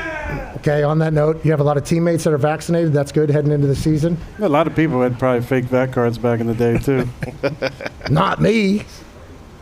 They didn't have a problem with that. I mean, I remember seeing some of the vax cards. I'm like, it was like written in crayon. I'm like, all right, so we're going to pass that off, but we're going to be second-rate citizens over here. I got to wear a yellow armband, train in the back. Can't be around more than 3 people. Oh, you got to wear a mask when you do your interview, and all of us are going to be masked up the entire time back here. We're 20 feet away from you because that's safety first. What a crock of shit we had to go through. Crazy time. What a time. Unbelievable. And we survived it. Yes, we all did. We survived it. And you won MVP 2 times. Twice. That's crazy. You did that. That bum couldn't stop it the second time. You know what I mean? Arcouche. Bum Arcouche. Hey, we appreciate the hell out of you. I am so pumped to see how you play football this year. I told you I was going to bring it. And you did. And I can't wait to see what you do on the football field. I can't wait to see who ESPN tries to get me to do a sit-down with. For what? Oh, it's just so much fun just turning them down every time. No, the one time I sent him a list of like 10 people. This was years ago. I still get great laughs about this. I sent him a list of 10 people, their whole roster. Me and I won't say who it was, but we went through the whole roster at ESPN and 10 people that I do a sit down with. And I picked like Teddy Atlas, the ESPN Deportes golf announcer. Face just a big like. Yes. ESPN caddy. Yeah, Mike Collins. He'd Mike be Collins. good. Mike Collins would be good. Shout out Marty, Teddy Atlas. Marty would be good. Yeah. Marty McGee would love you. Well, Marty McGee Marty would love McGee you. you'd be good with. Marty Smith? Yeah. Yeah, hell yeah. Ryan McGee. Ryan McGee. You got something on that? Did they say something about COVID you disagree it with? sounds We like don't know. I don't know. You talking about Marty Smith with the sweet hair? Yeah. I love Marty. Okay, good. Okay. Well, you didn't say anything after we said his name. So. You said Marty McGee. I didn't Ryan McGee. Ryan McGee. It's co-partner. It's his partner. Their team. They're two Southerns. One of the four horsemen? Two Southerns. Yeah. Okay. Not in wrestling, but just at his college. He has three friends. Nah, he probably had a fake bats card. He wouldn't get No, I don't think so. All right. Don't talk to him about. Aaron, we're proud of you. We're thankful for you. We Thanks a lot, obviously guys. Great to see you, man. I Did thought this I'd feel bring it. good? If this is my last time, I thought I'd fucking bring it. You know what I mean? Better not be your last I don't time. want it. I said if. No. Okay, sick. Just like I said alleged about that guy's wife. Yeah. That was good. That was a big word. Great. Yeah. Smart. No, it won't be one more year. Thank you, though. We'll make a good year this year. Yeah, this is the one more year. Yeah, this is the year. This is the year. Can I go now? These guys are waiting. Yeah, ladies and gentlemen, Thanks, guys. four-time MVP Aaron Rodgers. Hey, Eric, can we get a photo?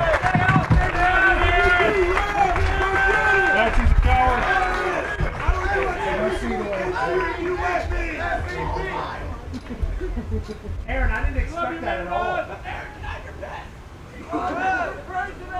That was fucking awesome. Good for you. Appreciate you, buddy. I mean, that's been cooking. I mean, that had been cooking. I mean, everything, just to be 100% transparent, as I was watching the entire situation unfold. Thank you, Aaron. That guy was called a murderer a lot. Jeez Louise. I mean, jeez Louise. I'll tell you what, I thought maybe there was a chance that he was just going to let it slide. Ladies and gentlemen, Matt Fryermuth, DK Metcalf are here. Holy shit, I didn't know he's got those. Hey, did we know you had those? I didn't know you had those. Yeah, I did not know that. Mr. DK? Sir, it's an honor. Sir.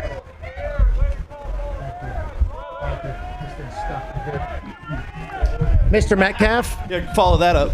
Very nice to meet you. Yes, sir. You as well. Good to see you. We're big fans. Did you know Fryermuth had those quads and hamstrings like that? Oh, yeah. Jeez. I did not know he had those. Built like a young stallion, ain't it? Yeah, well, I mean, Something like it that. takes one to know one there from you, but I did not know you had two kegs hanging off your hips there, Fryermuth. Yeah. We need to have a little bit more respect. The tailored pants, too, want to showcase those quads. I like that. Get up high and tight in there. Yeah. Okay, Fryermuth. Let's talk about it. You saved the baby yesterday or 2 days ago. Thank you, Fryermuth. Hell yeah. Thank you for that, Fryermuth. Obviously, you go to Penn State. You're a Pittsburgh Steeler through and through. You understand everything about this fan base and this team. Aside from saving a baby amongst two Yinzers, getting after it with one Yinzer doing incredible color commentary, what do you think about this year versus maybe years past with new Mike McCarthy in charge? I think it's been great. Coach McCarthy is really big on situational football and practicing those situations, and it's been cool to be a part of that, and it's definitely been different, but it's been fun. So what size pants? It's tough because my legs aren't that long, but my quads are so big, so I have to get like some special. 38? You got 38, 30s? You gotta get like 42s just to be way too big in the waist. Are you wearing 30s? Yeah. You're wearing 38 long? 38 weighs, 32 length. Okay, 30. But I have to get a belt. Take the waist in. Yeah, because then it's off. Yeah. Yeah, I've been there before. Not like that, though. It doesn't look. Hey, DK, you are built like a Greek god. We are very thankful that we get a chance to see you here in real life. It is real what you see on the internet with this thing. It's unbelievable. It's unbelievable, dude. You're fucking. It's outrageous how athletic you are. How does it feel having Aaron Rodgers as your quarterback yet another year? Because I feel like last year there were some special moments, maybe just getting started. Does it feel like it's going to take another step? And why do you think it'll take another step? Yeah, I mean, number one, from the reasons that he spoke on earlier, we definitely got a chance to get to know each other on a more intimate level. This offseason.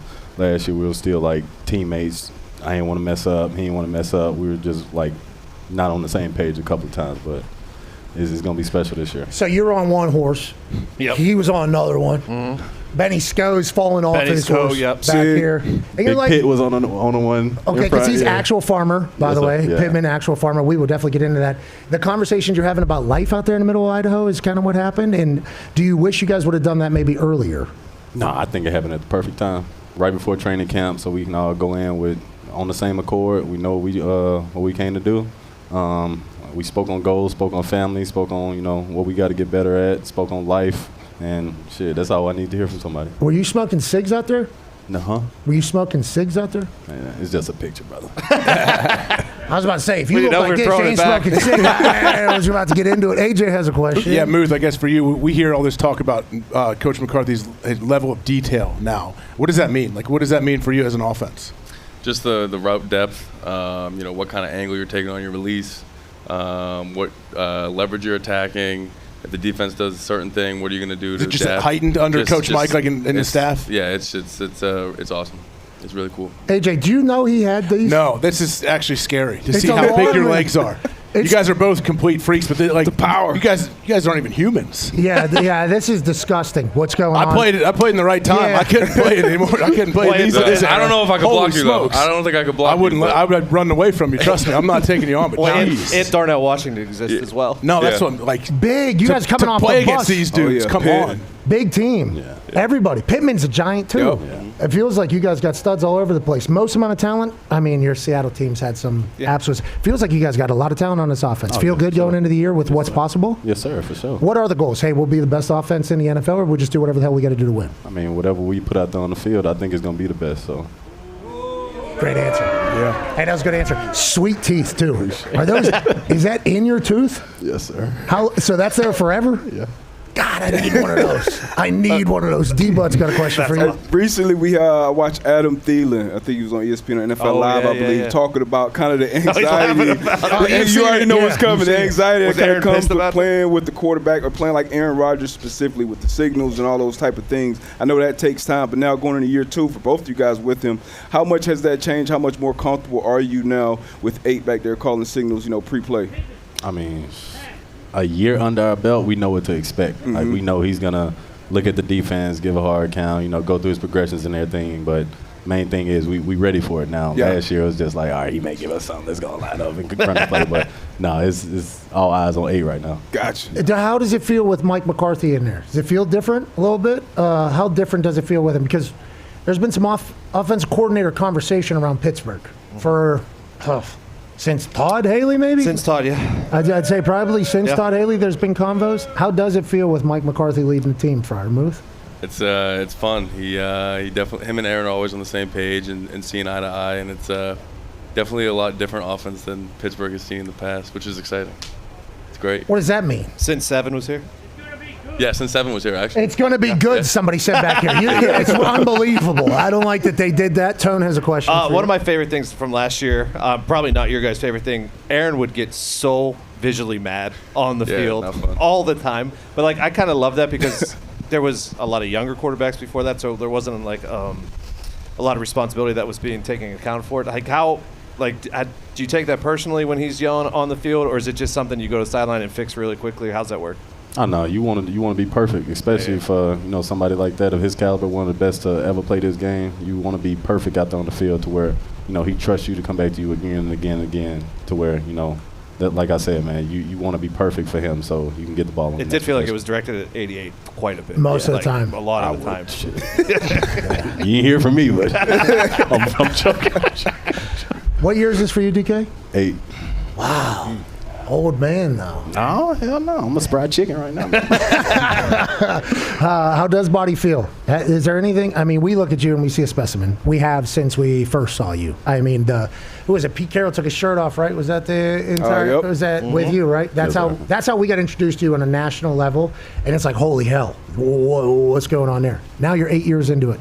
How much have you changed with what you do? Are you the same? Are you lighter, heavier? Where are you kind of at as a body? Just so we know what we need to be aiming for the human human species. No, I'm about the same body weight, but I have changed up my habits. I know I messed up a lot of kids' diets, talking about I eat 3 bags of candy. I remember that. Yeah. That was a while ago. I was young, you know. Yeah, different guy now. Yeah, exactly, man. I'm juicing it up. I'm eating 2 meals a day now and drinking a lot of water. Okay, yeah, because you can't be doing candy with those. Exactly, yeah. I can't mess up. Stuck. Exactly. Yeah. How long have they been in there? I got these in 20 or 21. Oh, so I've missed it. About 5 years. Well, it's the first time seeing you in real life. I just want to let you know, if I would have seen you 5 years ago, my first thing would have been like, holy shit, you got cool shit in your teeth. Appreciate it. That's what I would have said. It looks awesome. Appreciate it. Mike McCarthy, you going to get him working out with you think? God, what is Don't bring me in. I'm talking to you. For what? That was obviously gold. That was a thick sweatshirt. He can look however he wants, man. Long he called him play. That was a thick sweatshirt he was wearing today. Okay. See it. I can envision it. He always wore long sleeves, even in Green Bay back in the day. He said he's super Irish, so He is. the sun, quite an enemy. So he says he kind of keeps himself covered. That's a good idea. I like what he said. We used to pour oil on ourselves, get a little tanned up. And he said, now I got to do it differently. You guys paying attention to your colleges? Yeah, for sure. Hey, how do we feel about Lane, man? The week 3 should be a lot of fun. Who? Oh yeah. About who? I like that. Oh Exactly, yeah. No, we don't speak on nobody that ain't inside the organization. So We're talking about Ole Miss. Exactly. Yeah. How do we feel about the team? Winnedad might be the best quarterback we've seen in the college rank. What you call him? Winnedad. Winnedad. Okay, yeah. That's my boy. Yeah, I was down there. I was in Oxford this all season, so I got to spend a little time with a lot of the guys over there. I've never been down there. We're going down there. It hasn't been announced. We're going to be down there for that game, week 3. What should we expect out of that place? I've heard nothing but great things. What you want, man? Because that's my hometown. So you want food, recommendations, what a place to stay. I would like to know how I can look like you. Yes, give me the food. give me the whole thing. You blame your mom and dad for that. Sally and Tim, they don't deserve that. Well, kind of. I think actually with the way it all works, I think they are to blame. Well, shout out to you guys though. It's going to be insane though, right? Yeah, that place it's is gonna be packed. Yes, sir. And then Penn State, come on now. Yeah, I'm hoping for the best. Hoping for the best. I don't know what to expect. I don't know what to expect. He brought in a lot of guys from Iowa State. Great program over there, and I'm excited. I'm excited to see what goes on. Yeah. I'll tell you, I don't like the way you Penn Staters operate. We'll ask AQ the question, and then on air you go, I got a lot of faith. And then off camera you go, these guys fucking suck. And I'm like, I like that you guys have to be supportive because it's the way it is. Yeah. But you guys have a lot of questions going into the season. A lot of questions. I don't know what to expect. I was up there this off season for a day or two, and it was cool. They got a lot of new guys, new faces. This is probably the first off season I knew no one in the locker room. Is Pat Kraft hitting you up for money? No. Not yet. Not yet. I don't know how much you want him to win. I know you're certainly paying for that Ole Miss football team. Hold on, my bad. What? You said pay, and I was shaking my head. Hell no. Okay, we appreciate you joining us. We appreciate what you're doing for the Steelers. Fryermuth, thank you for representing Pennsylvania for so damn long. Yes, sir. I like that you're built like that and representing the state. I do. I certainly love that. Got married this summer. Who? I did. Congrats. Congratulations. Congratulations. Shout out the wife. That's smart. That's really smart what you just did there. Yeah. You guys, do you enjoy camp away? What did you guys do in Seattle? Did you come up to like this? We was at the facility in Seattle, but yeah, this is different. I enjoy it. Yes, sir. Yeah. Have you gone to the ice cream? Do you eat ice cream? Yeah, he does. When did I eat ice cream? When have you seen me eat ice cream? Idaho. I know your teammates better than you. Because it was homemade in Idaho, bro. Oh, yeah. It was homemade. It was like they were milking the cow in front of us or some shit. Who had the best vibes out there? Who carried the party? Or maybe if it wasn't a party. Who had the best vibes out in Idaho? Sco, yeah. Benny Sco. Big vibes guy. He wasn't posted in Michael Pittman's photo dump Instagram, so we thought maybe there was a little drama, because Sco was not he was pissed in any of the photos of Pittman. Damn, Pitt put out a hell of a summer IG post, and Benny Sco was not a part of it. Pissed. You were in there, obviously. You were as well. Yeah. Benny Sco definitely would get mad at that too. he would get mad at that. You guys have a great locker room. It feels like, right? Great locker room. You guys like each other? Yeah. Yeah. I fuck with bro. You're the man. Good luck, boys. Ladies and gentlemen, DK Metcalf, Pat Fryermuth. There you go, boys. Thank you, sir. Thank you, sir. Look at these fucking things. I have no idea. For real? How much you weigh? How much you weigh? 220? 230. I'll be able to move quickly to where it's not.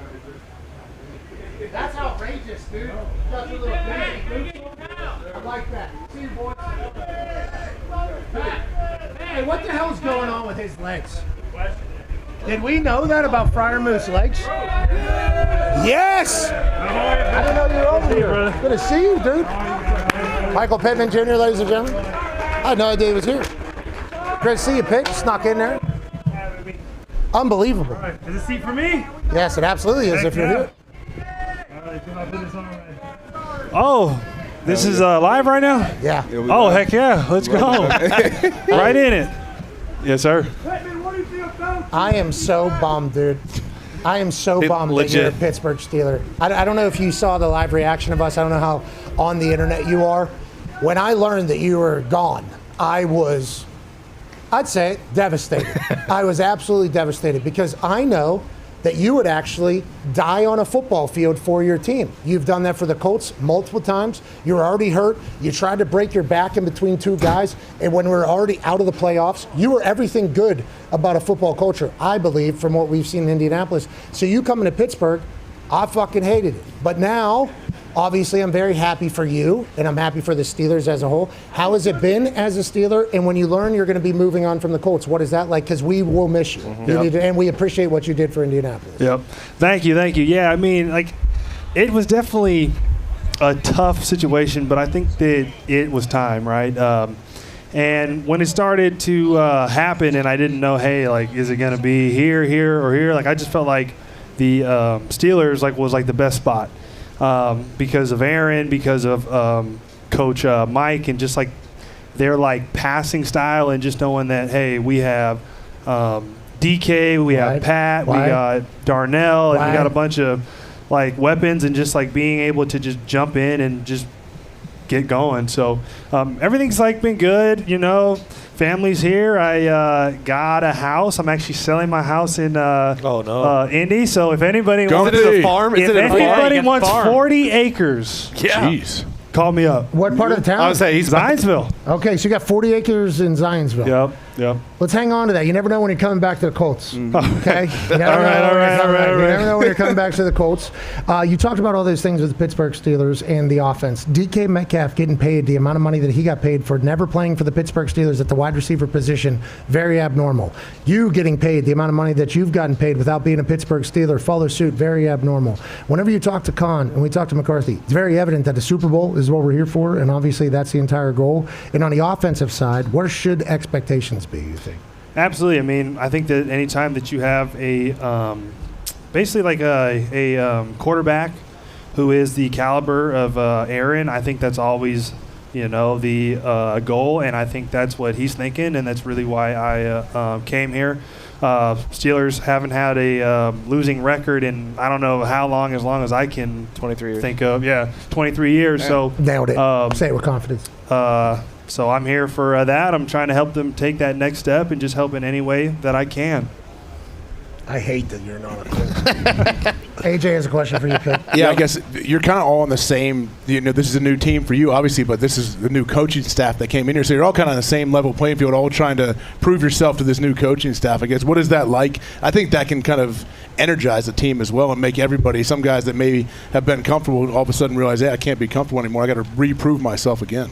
Absolutely, yeah. I mean, just because this, coaching staff, I mean, nobody knows. I mean, guys know, reps and, hey, this guy's done this. But, you got to prove it every single year. And I guess the guys who have been comfortable here, I mean, I'm definitely not comfortable because I have to learn a new playbook. I got to learn all of Aaron's signs and signals and everything. So I'm just trying to get it all in and have fun. What's that been like, trying to learn all of that so far? Yeah, I heard you got to have a big brain. Yeah, it's got to be just has to be second nature. I can imagine coming with the line of scrimmage. If you're not sure, how's that work? Why don't you say something terrible about your quarterback right now? No, I mean, no. I mean, it's definitely fun. There you go. Aaron, let's just say I thought that I knew football, and then I met Aaron, and then I realized that I have a lot more football to learn. Okay. So I'll just say it. That's like that. A lot of homework, studying. Is that what you're doing? Yeah. But I mean, you study whether you're a 7-year vet or a first-year rook. So Yeah, and I think Aaron treats everybody the exact same, and he would hope for the same the other way. Go ahead, Tone. Yeah, Pitt, we just had, obviously, Pat and DK up here, and we talked about Darnell, and then there's you. Between the tight end room and the wide receiver room, we talked about, like, in high school, you had the biggest, baddest guys get off the bus first. Where do you think in what order do you think you would get off the bus? That's a good question. I mean, if we're going in, like, weight category, it's probably got to be Darnell, Pat, and then, depending on the day, it could be me or DK. But really? But, yeah. What are your dims? Huh? Your dims. Dims? What Dimensions, height, weight. 6'4". Right now, I'm floating between 225 to 230. Oh, so you're the same as DK. You look the exact same as DK. You guys are absolute giants. Yeah, but DK's a little more cut up than me. You know, DK's kind of a specimen, like some would say. Yeah, we said that to his face a couple times, and he I think he took it as a compliment. And then I said we called him a creature, and then I took it one step further, and I said this thing, and then he kind of responded there. But he is. I mean, it is outrageous what he has built. Like you too, bud. I can't believe the Steelers have all of you. Ty has a question for you, Pip. Yeah, listen, I know you've probably played in shitty weather games before, obviously, because you've been in the NFL, but you're a USC guy, and in the division you used to be in, you got 2 domes, and then you got pretty decent weather in Tennessee most of the year in Jacksonville. You're coming up here, and listen, you're gonna be playing in some dog shit weather, cold, rainy, snowy. Have you thought about that at all, and how that might, kind of change your? I mean, like Pat said, you're willing to die on the field. We know what kind of style of play you have, but have you thought about that at all? That just like the conditions on game day are going to be much different in this division than they were in the AFC South. Yeah, I actually think that some of my best games have like come in like monsoon, cold. Hell yeah. And I just have that like mindset that I just want to be out there more than he wants to be out there, and then that's kind of what I tell myself. That's kind of Aaron's thing with Green Bay. Embrace the suck. Acrisure is going to be wild. Cleveland Browns are working their ass off right now. They look good. Cincinnati Bengals going to punch you in the mouth. They're punching each other in the face right now. They can't wait to punch you in the face. I saw that. I did. That was cool. I like that. I like a little bit of action. And then the Baltimore Ravens, let's look at it twisted. They're going to want to kill you. Yeah, I seen that Derrick Henry, Derek was throwing those like little sandbags at people. Yeah. Crazy stuff. Any fights here yet? None. Yeah. Just in the crowd. Yes. Just in the crowd, and shout out Pat for saving the kid. Yeah, unsung hero. Yep. Shout out Pat. Move, baby. I'm gonna be honest. I can't believe he can get around. With those legs. Yeah. Those things are outrageous. Everybody talks about Saquon's thighs and shit. Freiermuth with those little Daisy Dukes. I mean, he might have been doing the same workouts. They might have been. That was obnoxious what those things were. I mean, you got to get those checked. He did get them personalized, so he shows them off. Yeah, of course he did. Him wearing jeans, I couldn't even imagine the amount of D-Bud has the last question for you here. Yeah, Pitt, going into this point in your career, DK kind of talked about changing his diet, how he ruined a bunch of kids' diet, talking about 3 bags of candy. With you being a farmer, I assume you live off the land a little more. But how have you changed with your body in the off season going into this season? And have you found any farmland out here yet? Yeah, good question. Yeah, so I have looked at farmland, and there's nothing yet, but coming down, because I have about 16 head of cattle now that I have a friend that's like taking care of them now. Mm-hmm. And then back to the diet question is I just stopped eating as much carbs. I try to cut out any type of like dessert and stuff like that. Just really focus on drinking water. And if it's something that's not water, it's like some type of hydration drink with like electrolytes and stuff like that. So you need to talk to Brett Kiesel. He's got a farm around here somewhere. He's got cattle on it. Why don't you go buy some land in Plum? I don't even know where that's at. Well, fucking learn. Okay. All right. Jeez Louise. Okay. Have a little respect for the Mustangs. Okay. This entire city is going to love you, man. Mm-hmm. The whole state, the entire Steelers nation is going to love you. We were very lucky to watch you play with Indianapolis. We are very thankful for you, man. Honestly. We tried to find the clip of me just being so bummed out live on air whenever I found it, because you said you felt like it was time was over. Yeah. I didn't know that. Yeah. I had no idea. I was super bummed. You're ready for DJ round 2. Oh, my God. Pittman. DJ's a beast. Okay. DJ's a beast.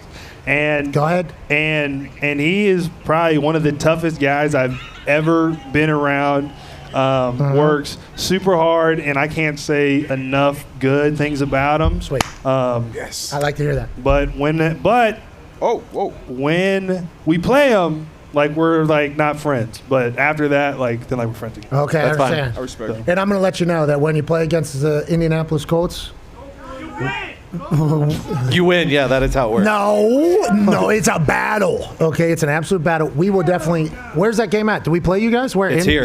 It's here. Oh, Week 6. I was about to say in Indy, I think you would have got a definitely. on the way in. You'll But- get one here too. Don't worry. Yeah, we'll see. Thank you. We'll see. No, Indy loves you regardless. These people, Yes, sir. you're gonna have to do. Appreciate some you stuff for them. guys. Nah, yeah, we'll see. Okay, just know whenever they get mad at you, Yeah. we love you in Indy. Just know that. Okay, this is not tampering. I don't make any decisions, but we'd love to have you back in Indianapolis. I know your first season as a Steeler hasn't started yet. We would love to get you back in Indy. And you're Grand Park right now. Could you imagine? Oh, so much fun. All right, enough. Good luck with the Steelers. You're the man. Ladies and gentlemen, it's Michael Pittman. Thank you guys. Thank you guys. I appreciate you guys. Thank you, buddy. Good luck.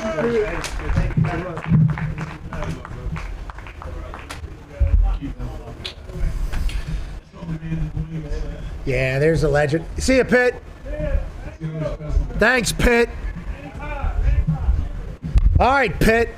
Hey, Pitt, have you ever had a Smiley cookie? Oh, of course. He can't. He doesn't need sweets. Oh, no, it's a sweet. It's a sweet. Okay, he's coming back. He's taking it for his family. Hey, can I just tell you? This is from Eaton Park. They are famous, but they're shit. So don't. No, these are good. Just like those sandwiches we had in the draft. So enjoy that. That doesn't come out till August 17th. Don't tell anybody. If you're from Pittsburgh, you know the Eaton Park cookie is very, very famous, but it tastes like dog shit. Now, I will so. say this. Cheyenne's Latrobe Eaton Park is not cardboardy. These ones are fresh. Okay, They were that's different. fresh, very fresh. Thank you. Gumpy was looking up at the cookie and he was saying, hey, You don't always get the fresh one. After I sunned Smiley, I had one. No, you didn't sun Smiley. Smiley was about to smack you right in the mouth. Now, And if you want to go to Oakmont Bakery, that's a different story. couldn't get in. Couldn't get into Oakmont Bakery last time I was in town. They told me to leave. It's very crowded. There's about 20 minutes left. They were closing up. It's an unbelievable place. Oakmont Bakery is the spot, though. 20 minutes left, though. Well, I think they had a line, so it was kind of cut off. Well, At the end of the night, they had a line. That's what Oakmont Bakery is. We need to go back. Maybe we go to... See you, Pitt. Remember, Indianapolis will always want you. If these people boo you out of here... Whoa. We'll see just you. Yes. Joining us now, ladies and gentlemen, is our Pittsburgh Steelers correspondent, a man who is obviously on the beat on X. You need to read it because if you don't know what's going on. He's standing near the Porta-John, and now he'll be making his way right up here, ladies and gentlemen. Just clueless. Camera on that? He was just clueless. Gonna walk up. What's wrong, Ty? Ladies and gentlemen, Mark Boy. Good colors. Good color That was scheme. DK. Hell yeah. Hi, Caballs. Thank you, Cabos. Good to see you, pal. Thank you, sir. Good to see you Appreciate guys. it. See you, brother. Good to see you guys. A little different build than Marcus, good to see you. how you doing? A little different build than Muth. A little bit. Did you put your SummerSlam report out yet, Cabaldi? I listened to the preview, actually. You should have that on your left side. There you go. There you go. Yeah. I'm an expert now. How'd your picks do? Are you really? Hey, how'd you do? First of all, I hope you wrote good about SummerSlam. I think it was a good show. Oh, it's a great show. You said you're an expert now. The right side's nowhere near your ear, but I like you. Yeah, that'd be the left side. Thanks. Hey, no, I can't help. I can't help. Do you want me to help you get that right one on your ear? There. No, you know, I'm a one-ear guy. Oh, he's like a drummer. I'm a one-ear guy. Yeah, he's like a DJ. Yeah, okay, my bad. He wants to hear the crowd. You're not a one-ear guy? I'm a two-ear guy right now. Yeah. Okay. Yeah, we understand. Hey, listen, DJ, take that thing out. We need to hear what the response is. For you, Kaboli, it's big pops. We'll speak about the SummerSlam pops later. Can you tell me about the Steelers this year versus last year? You were one of the ones that were reporting about, hey, it feels different, it seems different, it looks different. What is the difference that you're seeing, feeling, and how do you think it ends up working out for the Steelers? Well, the whole thing is different. I mean, from the way they practice to the way they prepare. Mike McCarthy and his way he just runs practice has just been different. I mean, it's speed, pace, quickness, everything that you didn't see. everything that we've not really seen for Get in there, 20 years right now. I'm watching my weight. Nice. I like that, You look good, Kabul. You do look good. Although they're looking pretty good. Thank you. Yeah, they're pretty solid, but everything's different. Just feels different. Yeah, it's just a different vibe. It's just, I mean, it's what it's expected to be. You have a coach who's been around for 20 years, and you got a guy who's experienced coming in like McCarthy, has his own way of doing things, and it's very noticeable out there what he's done. And Mike McCarthy's been extremely impressive. Yep. Impressive. What did you think? You think he was not going to be, maybe? Did you think coming in, they hired an old sack? Oh, this guy, he's a yinzer. Why would we hire the same guy as Tomlin? Is that natural instincts like most yinzers? I think a lot of people in the city thought that right away, but then he Not had you. Wait, maybe a little bit. But the opening press conference, he just knocked it out of the ballpark. Half of the people probably turned, if not more than half the people turned to being Mike McCarthy. I like this guy. He's more than just a dumb yinzer, right? Yeah. He knows the ball. Then you get to know him more. You hang out with him at the owners' meeting, the combine. You hear him talk, and you're like, this guy is very bright offensively. And I think that's what a lot of people are really excited about. You got the offensive mind here. The first time maybe ever. And it's just a different vibe here. And McCarthy's very impressive. He's very cerebral. He knows exactly what he's doing at every moment. Everything's to the second. The first practice, and I mentioned this to him, ended at 12:46 on the sheet, right? 11:30 to 12:46, something like that. I'm like, Mike, are you really going to hit 12:46 that exactly? Went over by 3 seconds. Well, he's got 105 minutes. He's got an entire practice. He's got to put in 105. Planning for 102 minutes. We've got 105 minutes in here because of the new rules. Now, all these coaches, modern coaches, complain about these new rules and lack of time. It's because of what they used to do. Yeah. We had to remind it to them, hey, 15 days or 2 days is what led us to this particular point. But developing a team is a big deal. Feels like McCarthy would like to do that. The way he goes about doing things has been the same. He wins a lot of football games. Do you think it's good for the Steelers at this exact time, the way McCarthy operates? Yes, absolutely. A lot of old guys on the team. That's right. Cam Hayward said that they clap it up at the beginning of every meeting. And he said it took him a little bit to get on board with it. But there is a lot of older dogs here. Yeah. Brand new tricks coming in with McCarthy. Your thoughts on that? Yeah, but there's still probably 3/4 of the team that all they knew is Tomlin for a year or two. It wasn't like a lot of his teams turned over the past couple of years. But you have to get the old farts on board, right? You have to get the Haywards, the Watts, those guys. Aaron's always been on board with him. They get him on board like that, then it just trickles down to it, the rest of the team. But I wasn't a big fan of just needing a change for a sense of change until the change came. Mm-hmm. The change came, then you're like, oh, this is what they needed. So yeah, you're feeling that right now. Feels like everybody. Ty has a question for you, Kabul. Yeah, Kabul. Listen, I would ask you a Steelers question, but there's one thing on my mind, and it's SummerSlam. Because we made our picks on Friday for the 2-night event. Looking back on it, I think you said something about how Rollins and Reigns was maybe the greatest main event of all time. Does that say toilet in there? Yeah, and I'll tell you what I did. I went and took a huge shit during Finn Balor and Sami Zayn, and then KO and what? What's wrong with KO? No, nothing. I didn't know he was gonna. But the card, the way it was fits sitting, perfect with Sami. Yeah, I said I'm gonna go take a dump. Give me just kind of a quick takeaway here. SummerSlam. Was this the greatest PLE of all time? The greatest one you've covered? Kind of walk me through this. How should I be thinking about this coming from one of the foremost voices in the WWE? It was a very solid program from start to finish. I like that. And it was really good week 2 or day 2. What I really liked was Roman Reigns, and we know that you have a relationship with him on the show. But do you talk about this relationship that the whole world has with him? Thank you. Yeah. I mentioned something on the Twitter machine yesterday about him being maybe part of the Mount Rushmore of WWE wrestlers. If he's not there, he's darn close. Oh, yeah. And he showed last night extremely. Who else is up there? Who's he going on Mount Rushmore with? Well, you got Stone Cold. Oh, yeah, Stone Cold. The Rock, what? I am a real Holzer, dude. Come on, dude. Ric Flair. That's the tough part. You need like 3 Mount Rushmores. Yeah, but you can. Who's your first Mount Rushmore A? Who would it be? Probably the Hulkster has to be on it. Has to. He has to be on it. Austin. Yep. Right. You have to throw the Taker on it. And I'm not going to throw Roman on there quite yet. Dean Malenko. The Pittsburgh Steelers social media Final team. boss. The Pittsburgh Steelers. You did put Roman onto the Mount Rushmore, by the way. You tweeted that. Now you just said you're not going to do it just yet. He has to be in that conversation. Yeah, push comes to shove. I get it. The Pittsburgh Steelers social media teams around the NFL or something. They're great. I would say. They're great. Are they? Well, I think a lot of them are ass. Okay. Not saying the Pittsburgh Steelers one is. Don't know them that well. But wanted me to do a Pittsburgh Steelers Mount Rushmore. It's like, yeah, right. I'm not doing that. I'm gonna knock the shit out of that thing. Well, then Caboli basically did it. Who is it, Caboles? We saw the list. I can. Yeah. Here's the funniest part about not Steelers funny. are wrestling. You give me Steelers. You give me all this crap for not putting Santonio Holmes on the list, right? Yeah. And that's probably an oversight by me. Guess who was here first day of practice? Sant. Did he say something to you? It gave me a side look. Oh yeah, I'm sure he saw it. Yeah, we definitely all. You guys were talking it up enough. Maybe. Probably. We definitely all see it. I mean, the guy that does the Colts Hall of Fame voting, he didn't even pick me to be the Colts all-time punter. And then, I don't know. And then some guy from back in the day, because he could have done what I did if he wanted to. Of course he could have.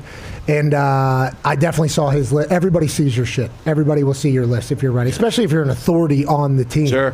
Especially because they think you're shaping a lot of people's thoughts on their legacies. So whenever you leave Santone out there, it's quite an interesting play, honestly. do it. It's a hard thing to do, putting the top Yes, 25 of the last 25 years. You leave Jerome Bettis off there, too? Here's the thing with Bettis. Not enough years. Okay. Yes, he only played. In my list of 25 years, would have been 02, 03, or 03, 04, and 05, right? Did he do good? Did he win a Super Bowl then or no? He didn't really start in 04 and 05. Did they win a Super Bowl or no? Well, then him? Then you could give it to Lima Swede, too, then. Shut up. Okay. Right? You didn't put Tony in the top 25? Is that the list I'm seeing right there? I probably messed Oh, up. I thought you said top 4. Like around He was only here for 4 years. Well, I know why you're Super giving Bowl. me gruff. No, I mean, how about the toe touch? Super I Bowl? know I messed up. You want me to say I messed Yes. up? We like that accountability. Yeah, that's good. I messed up. Who you taking off? That's all I say. Who you taking off? That's a good question. Aaron's gonna like what you just did. With all due respect. Aaron's gonna like what you just I did, know. owning up to the wrong. We are not gonna say any names that we should take off because they're all great and we appreciate them all. Ben Roethlisberger being number one most tenured Steeler of all time. Has he been up to camp? Have you guys seen him? I've not seen him. Really? Him and Spence doing that podcast. Him and Spank. Why aren't they up here? Why aren't they up here doing? They'll get up here. Football. 7 will be here. I think so too. I've seen a handful. I mean, Joey Porter was here today. Brett that. Kiesel was here today. We talked to Brett. He had great energy. Dapped us up. Had the big bits on us. Sharkies, obviously, we went to last night. Sharkies on the pier. Got a chance to experience that this morning. Couple mangoes. What are those? Icy Light Mangoes. No, I did not have any mangoes. Jack and Diets. Just feed them. Happy birthday to Riley. She was our waitress last night. She was celebrating a birthday. Sharky's, though, legendary place. I believe there's a few other spots. What's this ice cream spot? It's literally 5 feet to the right. How did you guys miss it? It's behind. It's technically the pier at Sharky. We looked it up. No, the ice cream place. We looked it up. It was closed. Yeah, it was like, you see where the pier was? You looked outside the pier, and there it was. Yeah, we did. We saw it. It opened at 6 a.m. this morning. Yeah. Did you go? We almost did. No. Well, we weren't up. We did Eaton Park last night about midnight. I see. It was closed. Cheyenne opened it up. Just for you? Basically, yeah. Nice. I appreciate Cheyenne doing that because I did. You want one of these? Get in there. Come on. Even eyeball. Hell yeah. Am I supposed to eat it? Can you eat it in one bite? Oh. That's interesting. I bet he can't. There's no way he can do that. There's no way. I'll go for it. I'll go for it. I'll go for it. Come on, yeah. Let me go for it one bite, and then you go. You go next. Okay, am I allowed to break it into pieces? Or In your mouth. Oh, you want to break it into pieces, stack it, and do it all? Can I do that? Yeah. Not a bad idea. I think he was looking for you to kind of shove that thing in Too there. late now. I just lost it. This is like the cracker challenge. We got it. We doing it at the same time? Oh, fuck. And we're getting milk. That Yeah, cookie we'll go looks for real it. good, guys. I'll do it. Get in there. Get in there, Mark. Oh, jeez. You lost. Pat lost. Oh, Yeah, jeez. Keep going. you nailed it. Thank you for doing that, Mark. Thank you for doing that. You're a bad guy. Oh, my God. It's all coming out. Everybody It's in his involved. hand. It looks a little Hey, you dry. won, though. You won. You won, Mark. Cabal. Oh, my Mark, God. You beat me, Mark. You got a dog that don't eat the crumbs? Fucking terrible guy. You got him? Yeah, thank you. Jeez. What do you think about the Steelers offense, Mark, Cabal? Oh, my God, dude. You all right, Mark? There you go. Here's a Get you bottle some of water. water. There's What a bottle of hasn't water. been That's in your the feet. workout routine? Hey, real quick. You stay on him real quick. Can you put your hand just like this? Just put your hand like this. Just do one of those real quick. Yeah, just go ahead. Yeah. All right, sweet. Go ahead. Rick Fractors. Yeah, exactly. The Bulls. Who's been the most impressive? Who's been the most impressive newcomer? Rookie, You guys are the rookie or worst. free agent It's on your edition? nose. It's on your nose. It's all over you. Caballs. Help Who's it him out, been? AJ. Who's What it do you want me been? to do? Caboli, who's it been? Is there a puppy walking around and eating these crumbs? We need to do it away. Wow, I got it now. Pretty good, wasn't it? Hey, pretty good. I will never eat one. Do another one? Never eat one of those again. Bet you can't do it again. Right. Most impressive newcomer, rookie or free agent? I can't think right now. It's like hot ones. Got a cookie brain freeze?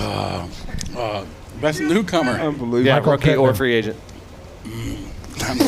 You're struggling. Jeremy Bernard, Caden Weechin, Michael Pittman, Rico Dowdle. Drew You know Aller. who I do like? I mean, he's just way underneath the radar here. But Robert Tunyon's looking pretty Bobby good. Tunyon has been He's looking looking good. pretty doggone good. 11 touchdowns in what? 2002? Yeah, Bill Howard has been throwing him the shit out of the ball. Yeah, he's been looking really good. You got to give shout out to Fryermuth for lifting the kid out of danger. Yeah. He's not a newcomer, though. We like He's that. a great guy. How about Eli Heidenreich? Yeah, he's. I mean, he has an uphill battle because there's a couple guys that do similar things than him, but he has the talent. You can see his. Oh man, So good, isn't it? his ability. So good. I referred to him as a. Right away, he reminded me of Christian McCaffrey. I got hammered for that, but I'm probably rightfully so on that one too. I mean, But he has those tendencies, the right? measurables, and Yes, very similar to that. skill set. What do you think your tendencies are if you were to be judged from outside in? What do you think Mark Caboli's tendencies would be? A little negative, maybe? Nah, I'm a positive guy. I agree. I mean, Tone's kind of negative. I agree. You know what That Tone too. is? He's a waffler. Oh. Yeah. Right? Would you guys agree? Yeah. Oh, yeah. How do you feel about Tony? You guys kind I of love Tone. I like to say chameleon, amoeba. spineless? Yes. See, I went to Bell Vernon, so I don't know what amoeba means. Where's Bell Vernon to here? It's the powerhouse of the cell. About an hour Say that actually might be the south-ish. mitochondria. If you notice, everything's an hour from St. Vincent College. Yeah. Everything. Yeah, 57 minutes to Rivers Casino last night I saw on the map. On the map? Yeah. I don't know why I looked that up. Wow. I was ready to go get it last night. We had a Sprinter van. You know what? There's a casino right up the road. What? Right in Greensburg. Live table? Yes. that. Right up the road. You could have went 10 minutes. Where were Thank you? God we did it. Yeah, no Thank kidding. God we did it. All right, kidding. Caboles, we're going to get the hell out of here. We appreciate you joining us. I need some Thank you water. all so much for hanging. That's for you right there. Right on the ground. We'll See come it? out and talk to them. Obviously, we'll be back tomorrow. An amoeba is a tiny single-celled organism known for its changing shape, movement using false feet, and engulfing food. Yep. Perfect. That is what Tone Diggs is. You just spilled water on me. All right, don't worry about it. You got a fair amount of cookie crumbs on there, too. I'll tell you what, your mouth works, though. We know that. So just because you spill a couple things doesn't mean we One should guy give up. talking about Fauci and another one shoving a cookie in his mouth and almost dying. Oh, That's forgot- called range. Forgot about that. I wonder what the reaction. I'll tell you what, he was not happy. Well, actually, I think he was happy. Yeah. Yeah, I think it was Very completely happy. opposite. Are you going to report on this accurately that Aaron is... I think Aaron spoke for himself quite well. Yes, he did. And you speak very well as well. We follow along with you. We appreciate the hell out of you. You're the absolute man. Ladies and gentlemen, Mark Caboles. All right, we're going to get the hell out of here. We can't thank the Steelers enough for the hospitality here. Big shout out to the ESPN crew that got buried just because they work a part of a company. We appreciate you all for doing this. And thank you for waiting out the storm. Jib Scott, you're the man. Thank you, bro. Great shots today. You're the absolute best. Boys in the truck, good work. Hey, boys. Hey, boys. Good job, boys. Barcode A team, thank you so much. To the Joms squad, way to show up and kind of take over, lads. Baby Joms. Good move by the Joms lads. Obviously excited to get out here. Joms Grape, August 17th. You fit You a hear that, whole Cabol? one. Fit a- Hey, they were good, right? Yeah, they were good. Yeah, they're incredible. Yeah. Target, Walmart is where you can get Joms. The Grape one coming out August 17th will be well worth going to buy. It's crazy that we are part owners of that, like actually. You know, it's not like a fake. Yeah. It's like a real thing. Oh, yeah. Right there. Boom. Empty boxes. Empty boxes. Sharing the love. A lot of eating. Let's get the hell out of here. We'll be back tomorrow, live from the Thunderdome. We will not be able to be at the Hall of Fame on Thursday, which obviously we apologize. A lot of movement, a lot of weather, a lot of shit. Stages moving, people, humans, yada, yada, yada. We'll be out there this weekend to celebrate the hell out of. Oh my God! You got a cookie in your shoe. The Brooks. You better clean those off. All right. Okay. Yeah. Oh, get in there. That would have been sweet. That was almost the moment there. Holding in your hand for late. Yeah, we got it. Yeah, we got it. Thanks for doing that, Cabos. Yeah, baby. You know, you bring a smile to my face. Me too. You bring a smile to all our faces. We appreciate that. We're back tomorrow live from the Thunderdome. Thank you all so much for allowing us to do this for a living. You're the greatest people on earth. Be a friend, tell a friend something nice that might change their life. Kaboli, anything you say to the team here? I'm going to go take a page out of AJ's book. Well said. Nah. Here we go. Well said. All right, boom. I'll tell you what, you delivered that really well. You did. Yeah, I think you nailed it. I think you should feel good about what you just did right there. agree. We appreciate the hell out of you, Kaboli. Appreciate you guys. I like the Iron City hat, just to remind everybody where we're headed, what we're doing. There's one of these over here, too, if you'd like it. Be a friend, tell a friend something nice that might change your life. We're in this thing together. Team on me. Up there, I would like to see it, too. Yep, come on. Come on, squad. Come on. Yep, thank you. Thank you. Probably coming out of the Staff up there, they've been working too hard, can't do it. Team on me, team on three, for the good of sport, baby. 1, 2, 3. Team. Goodbye.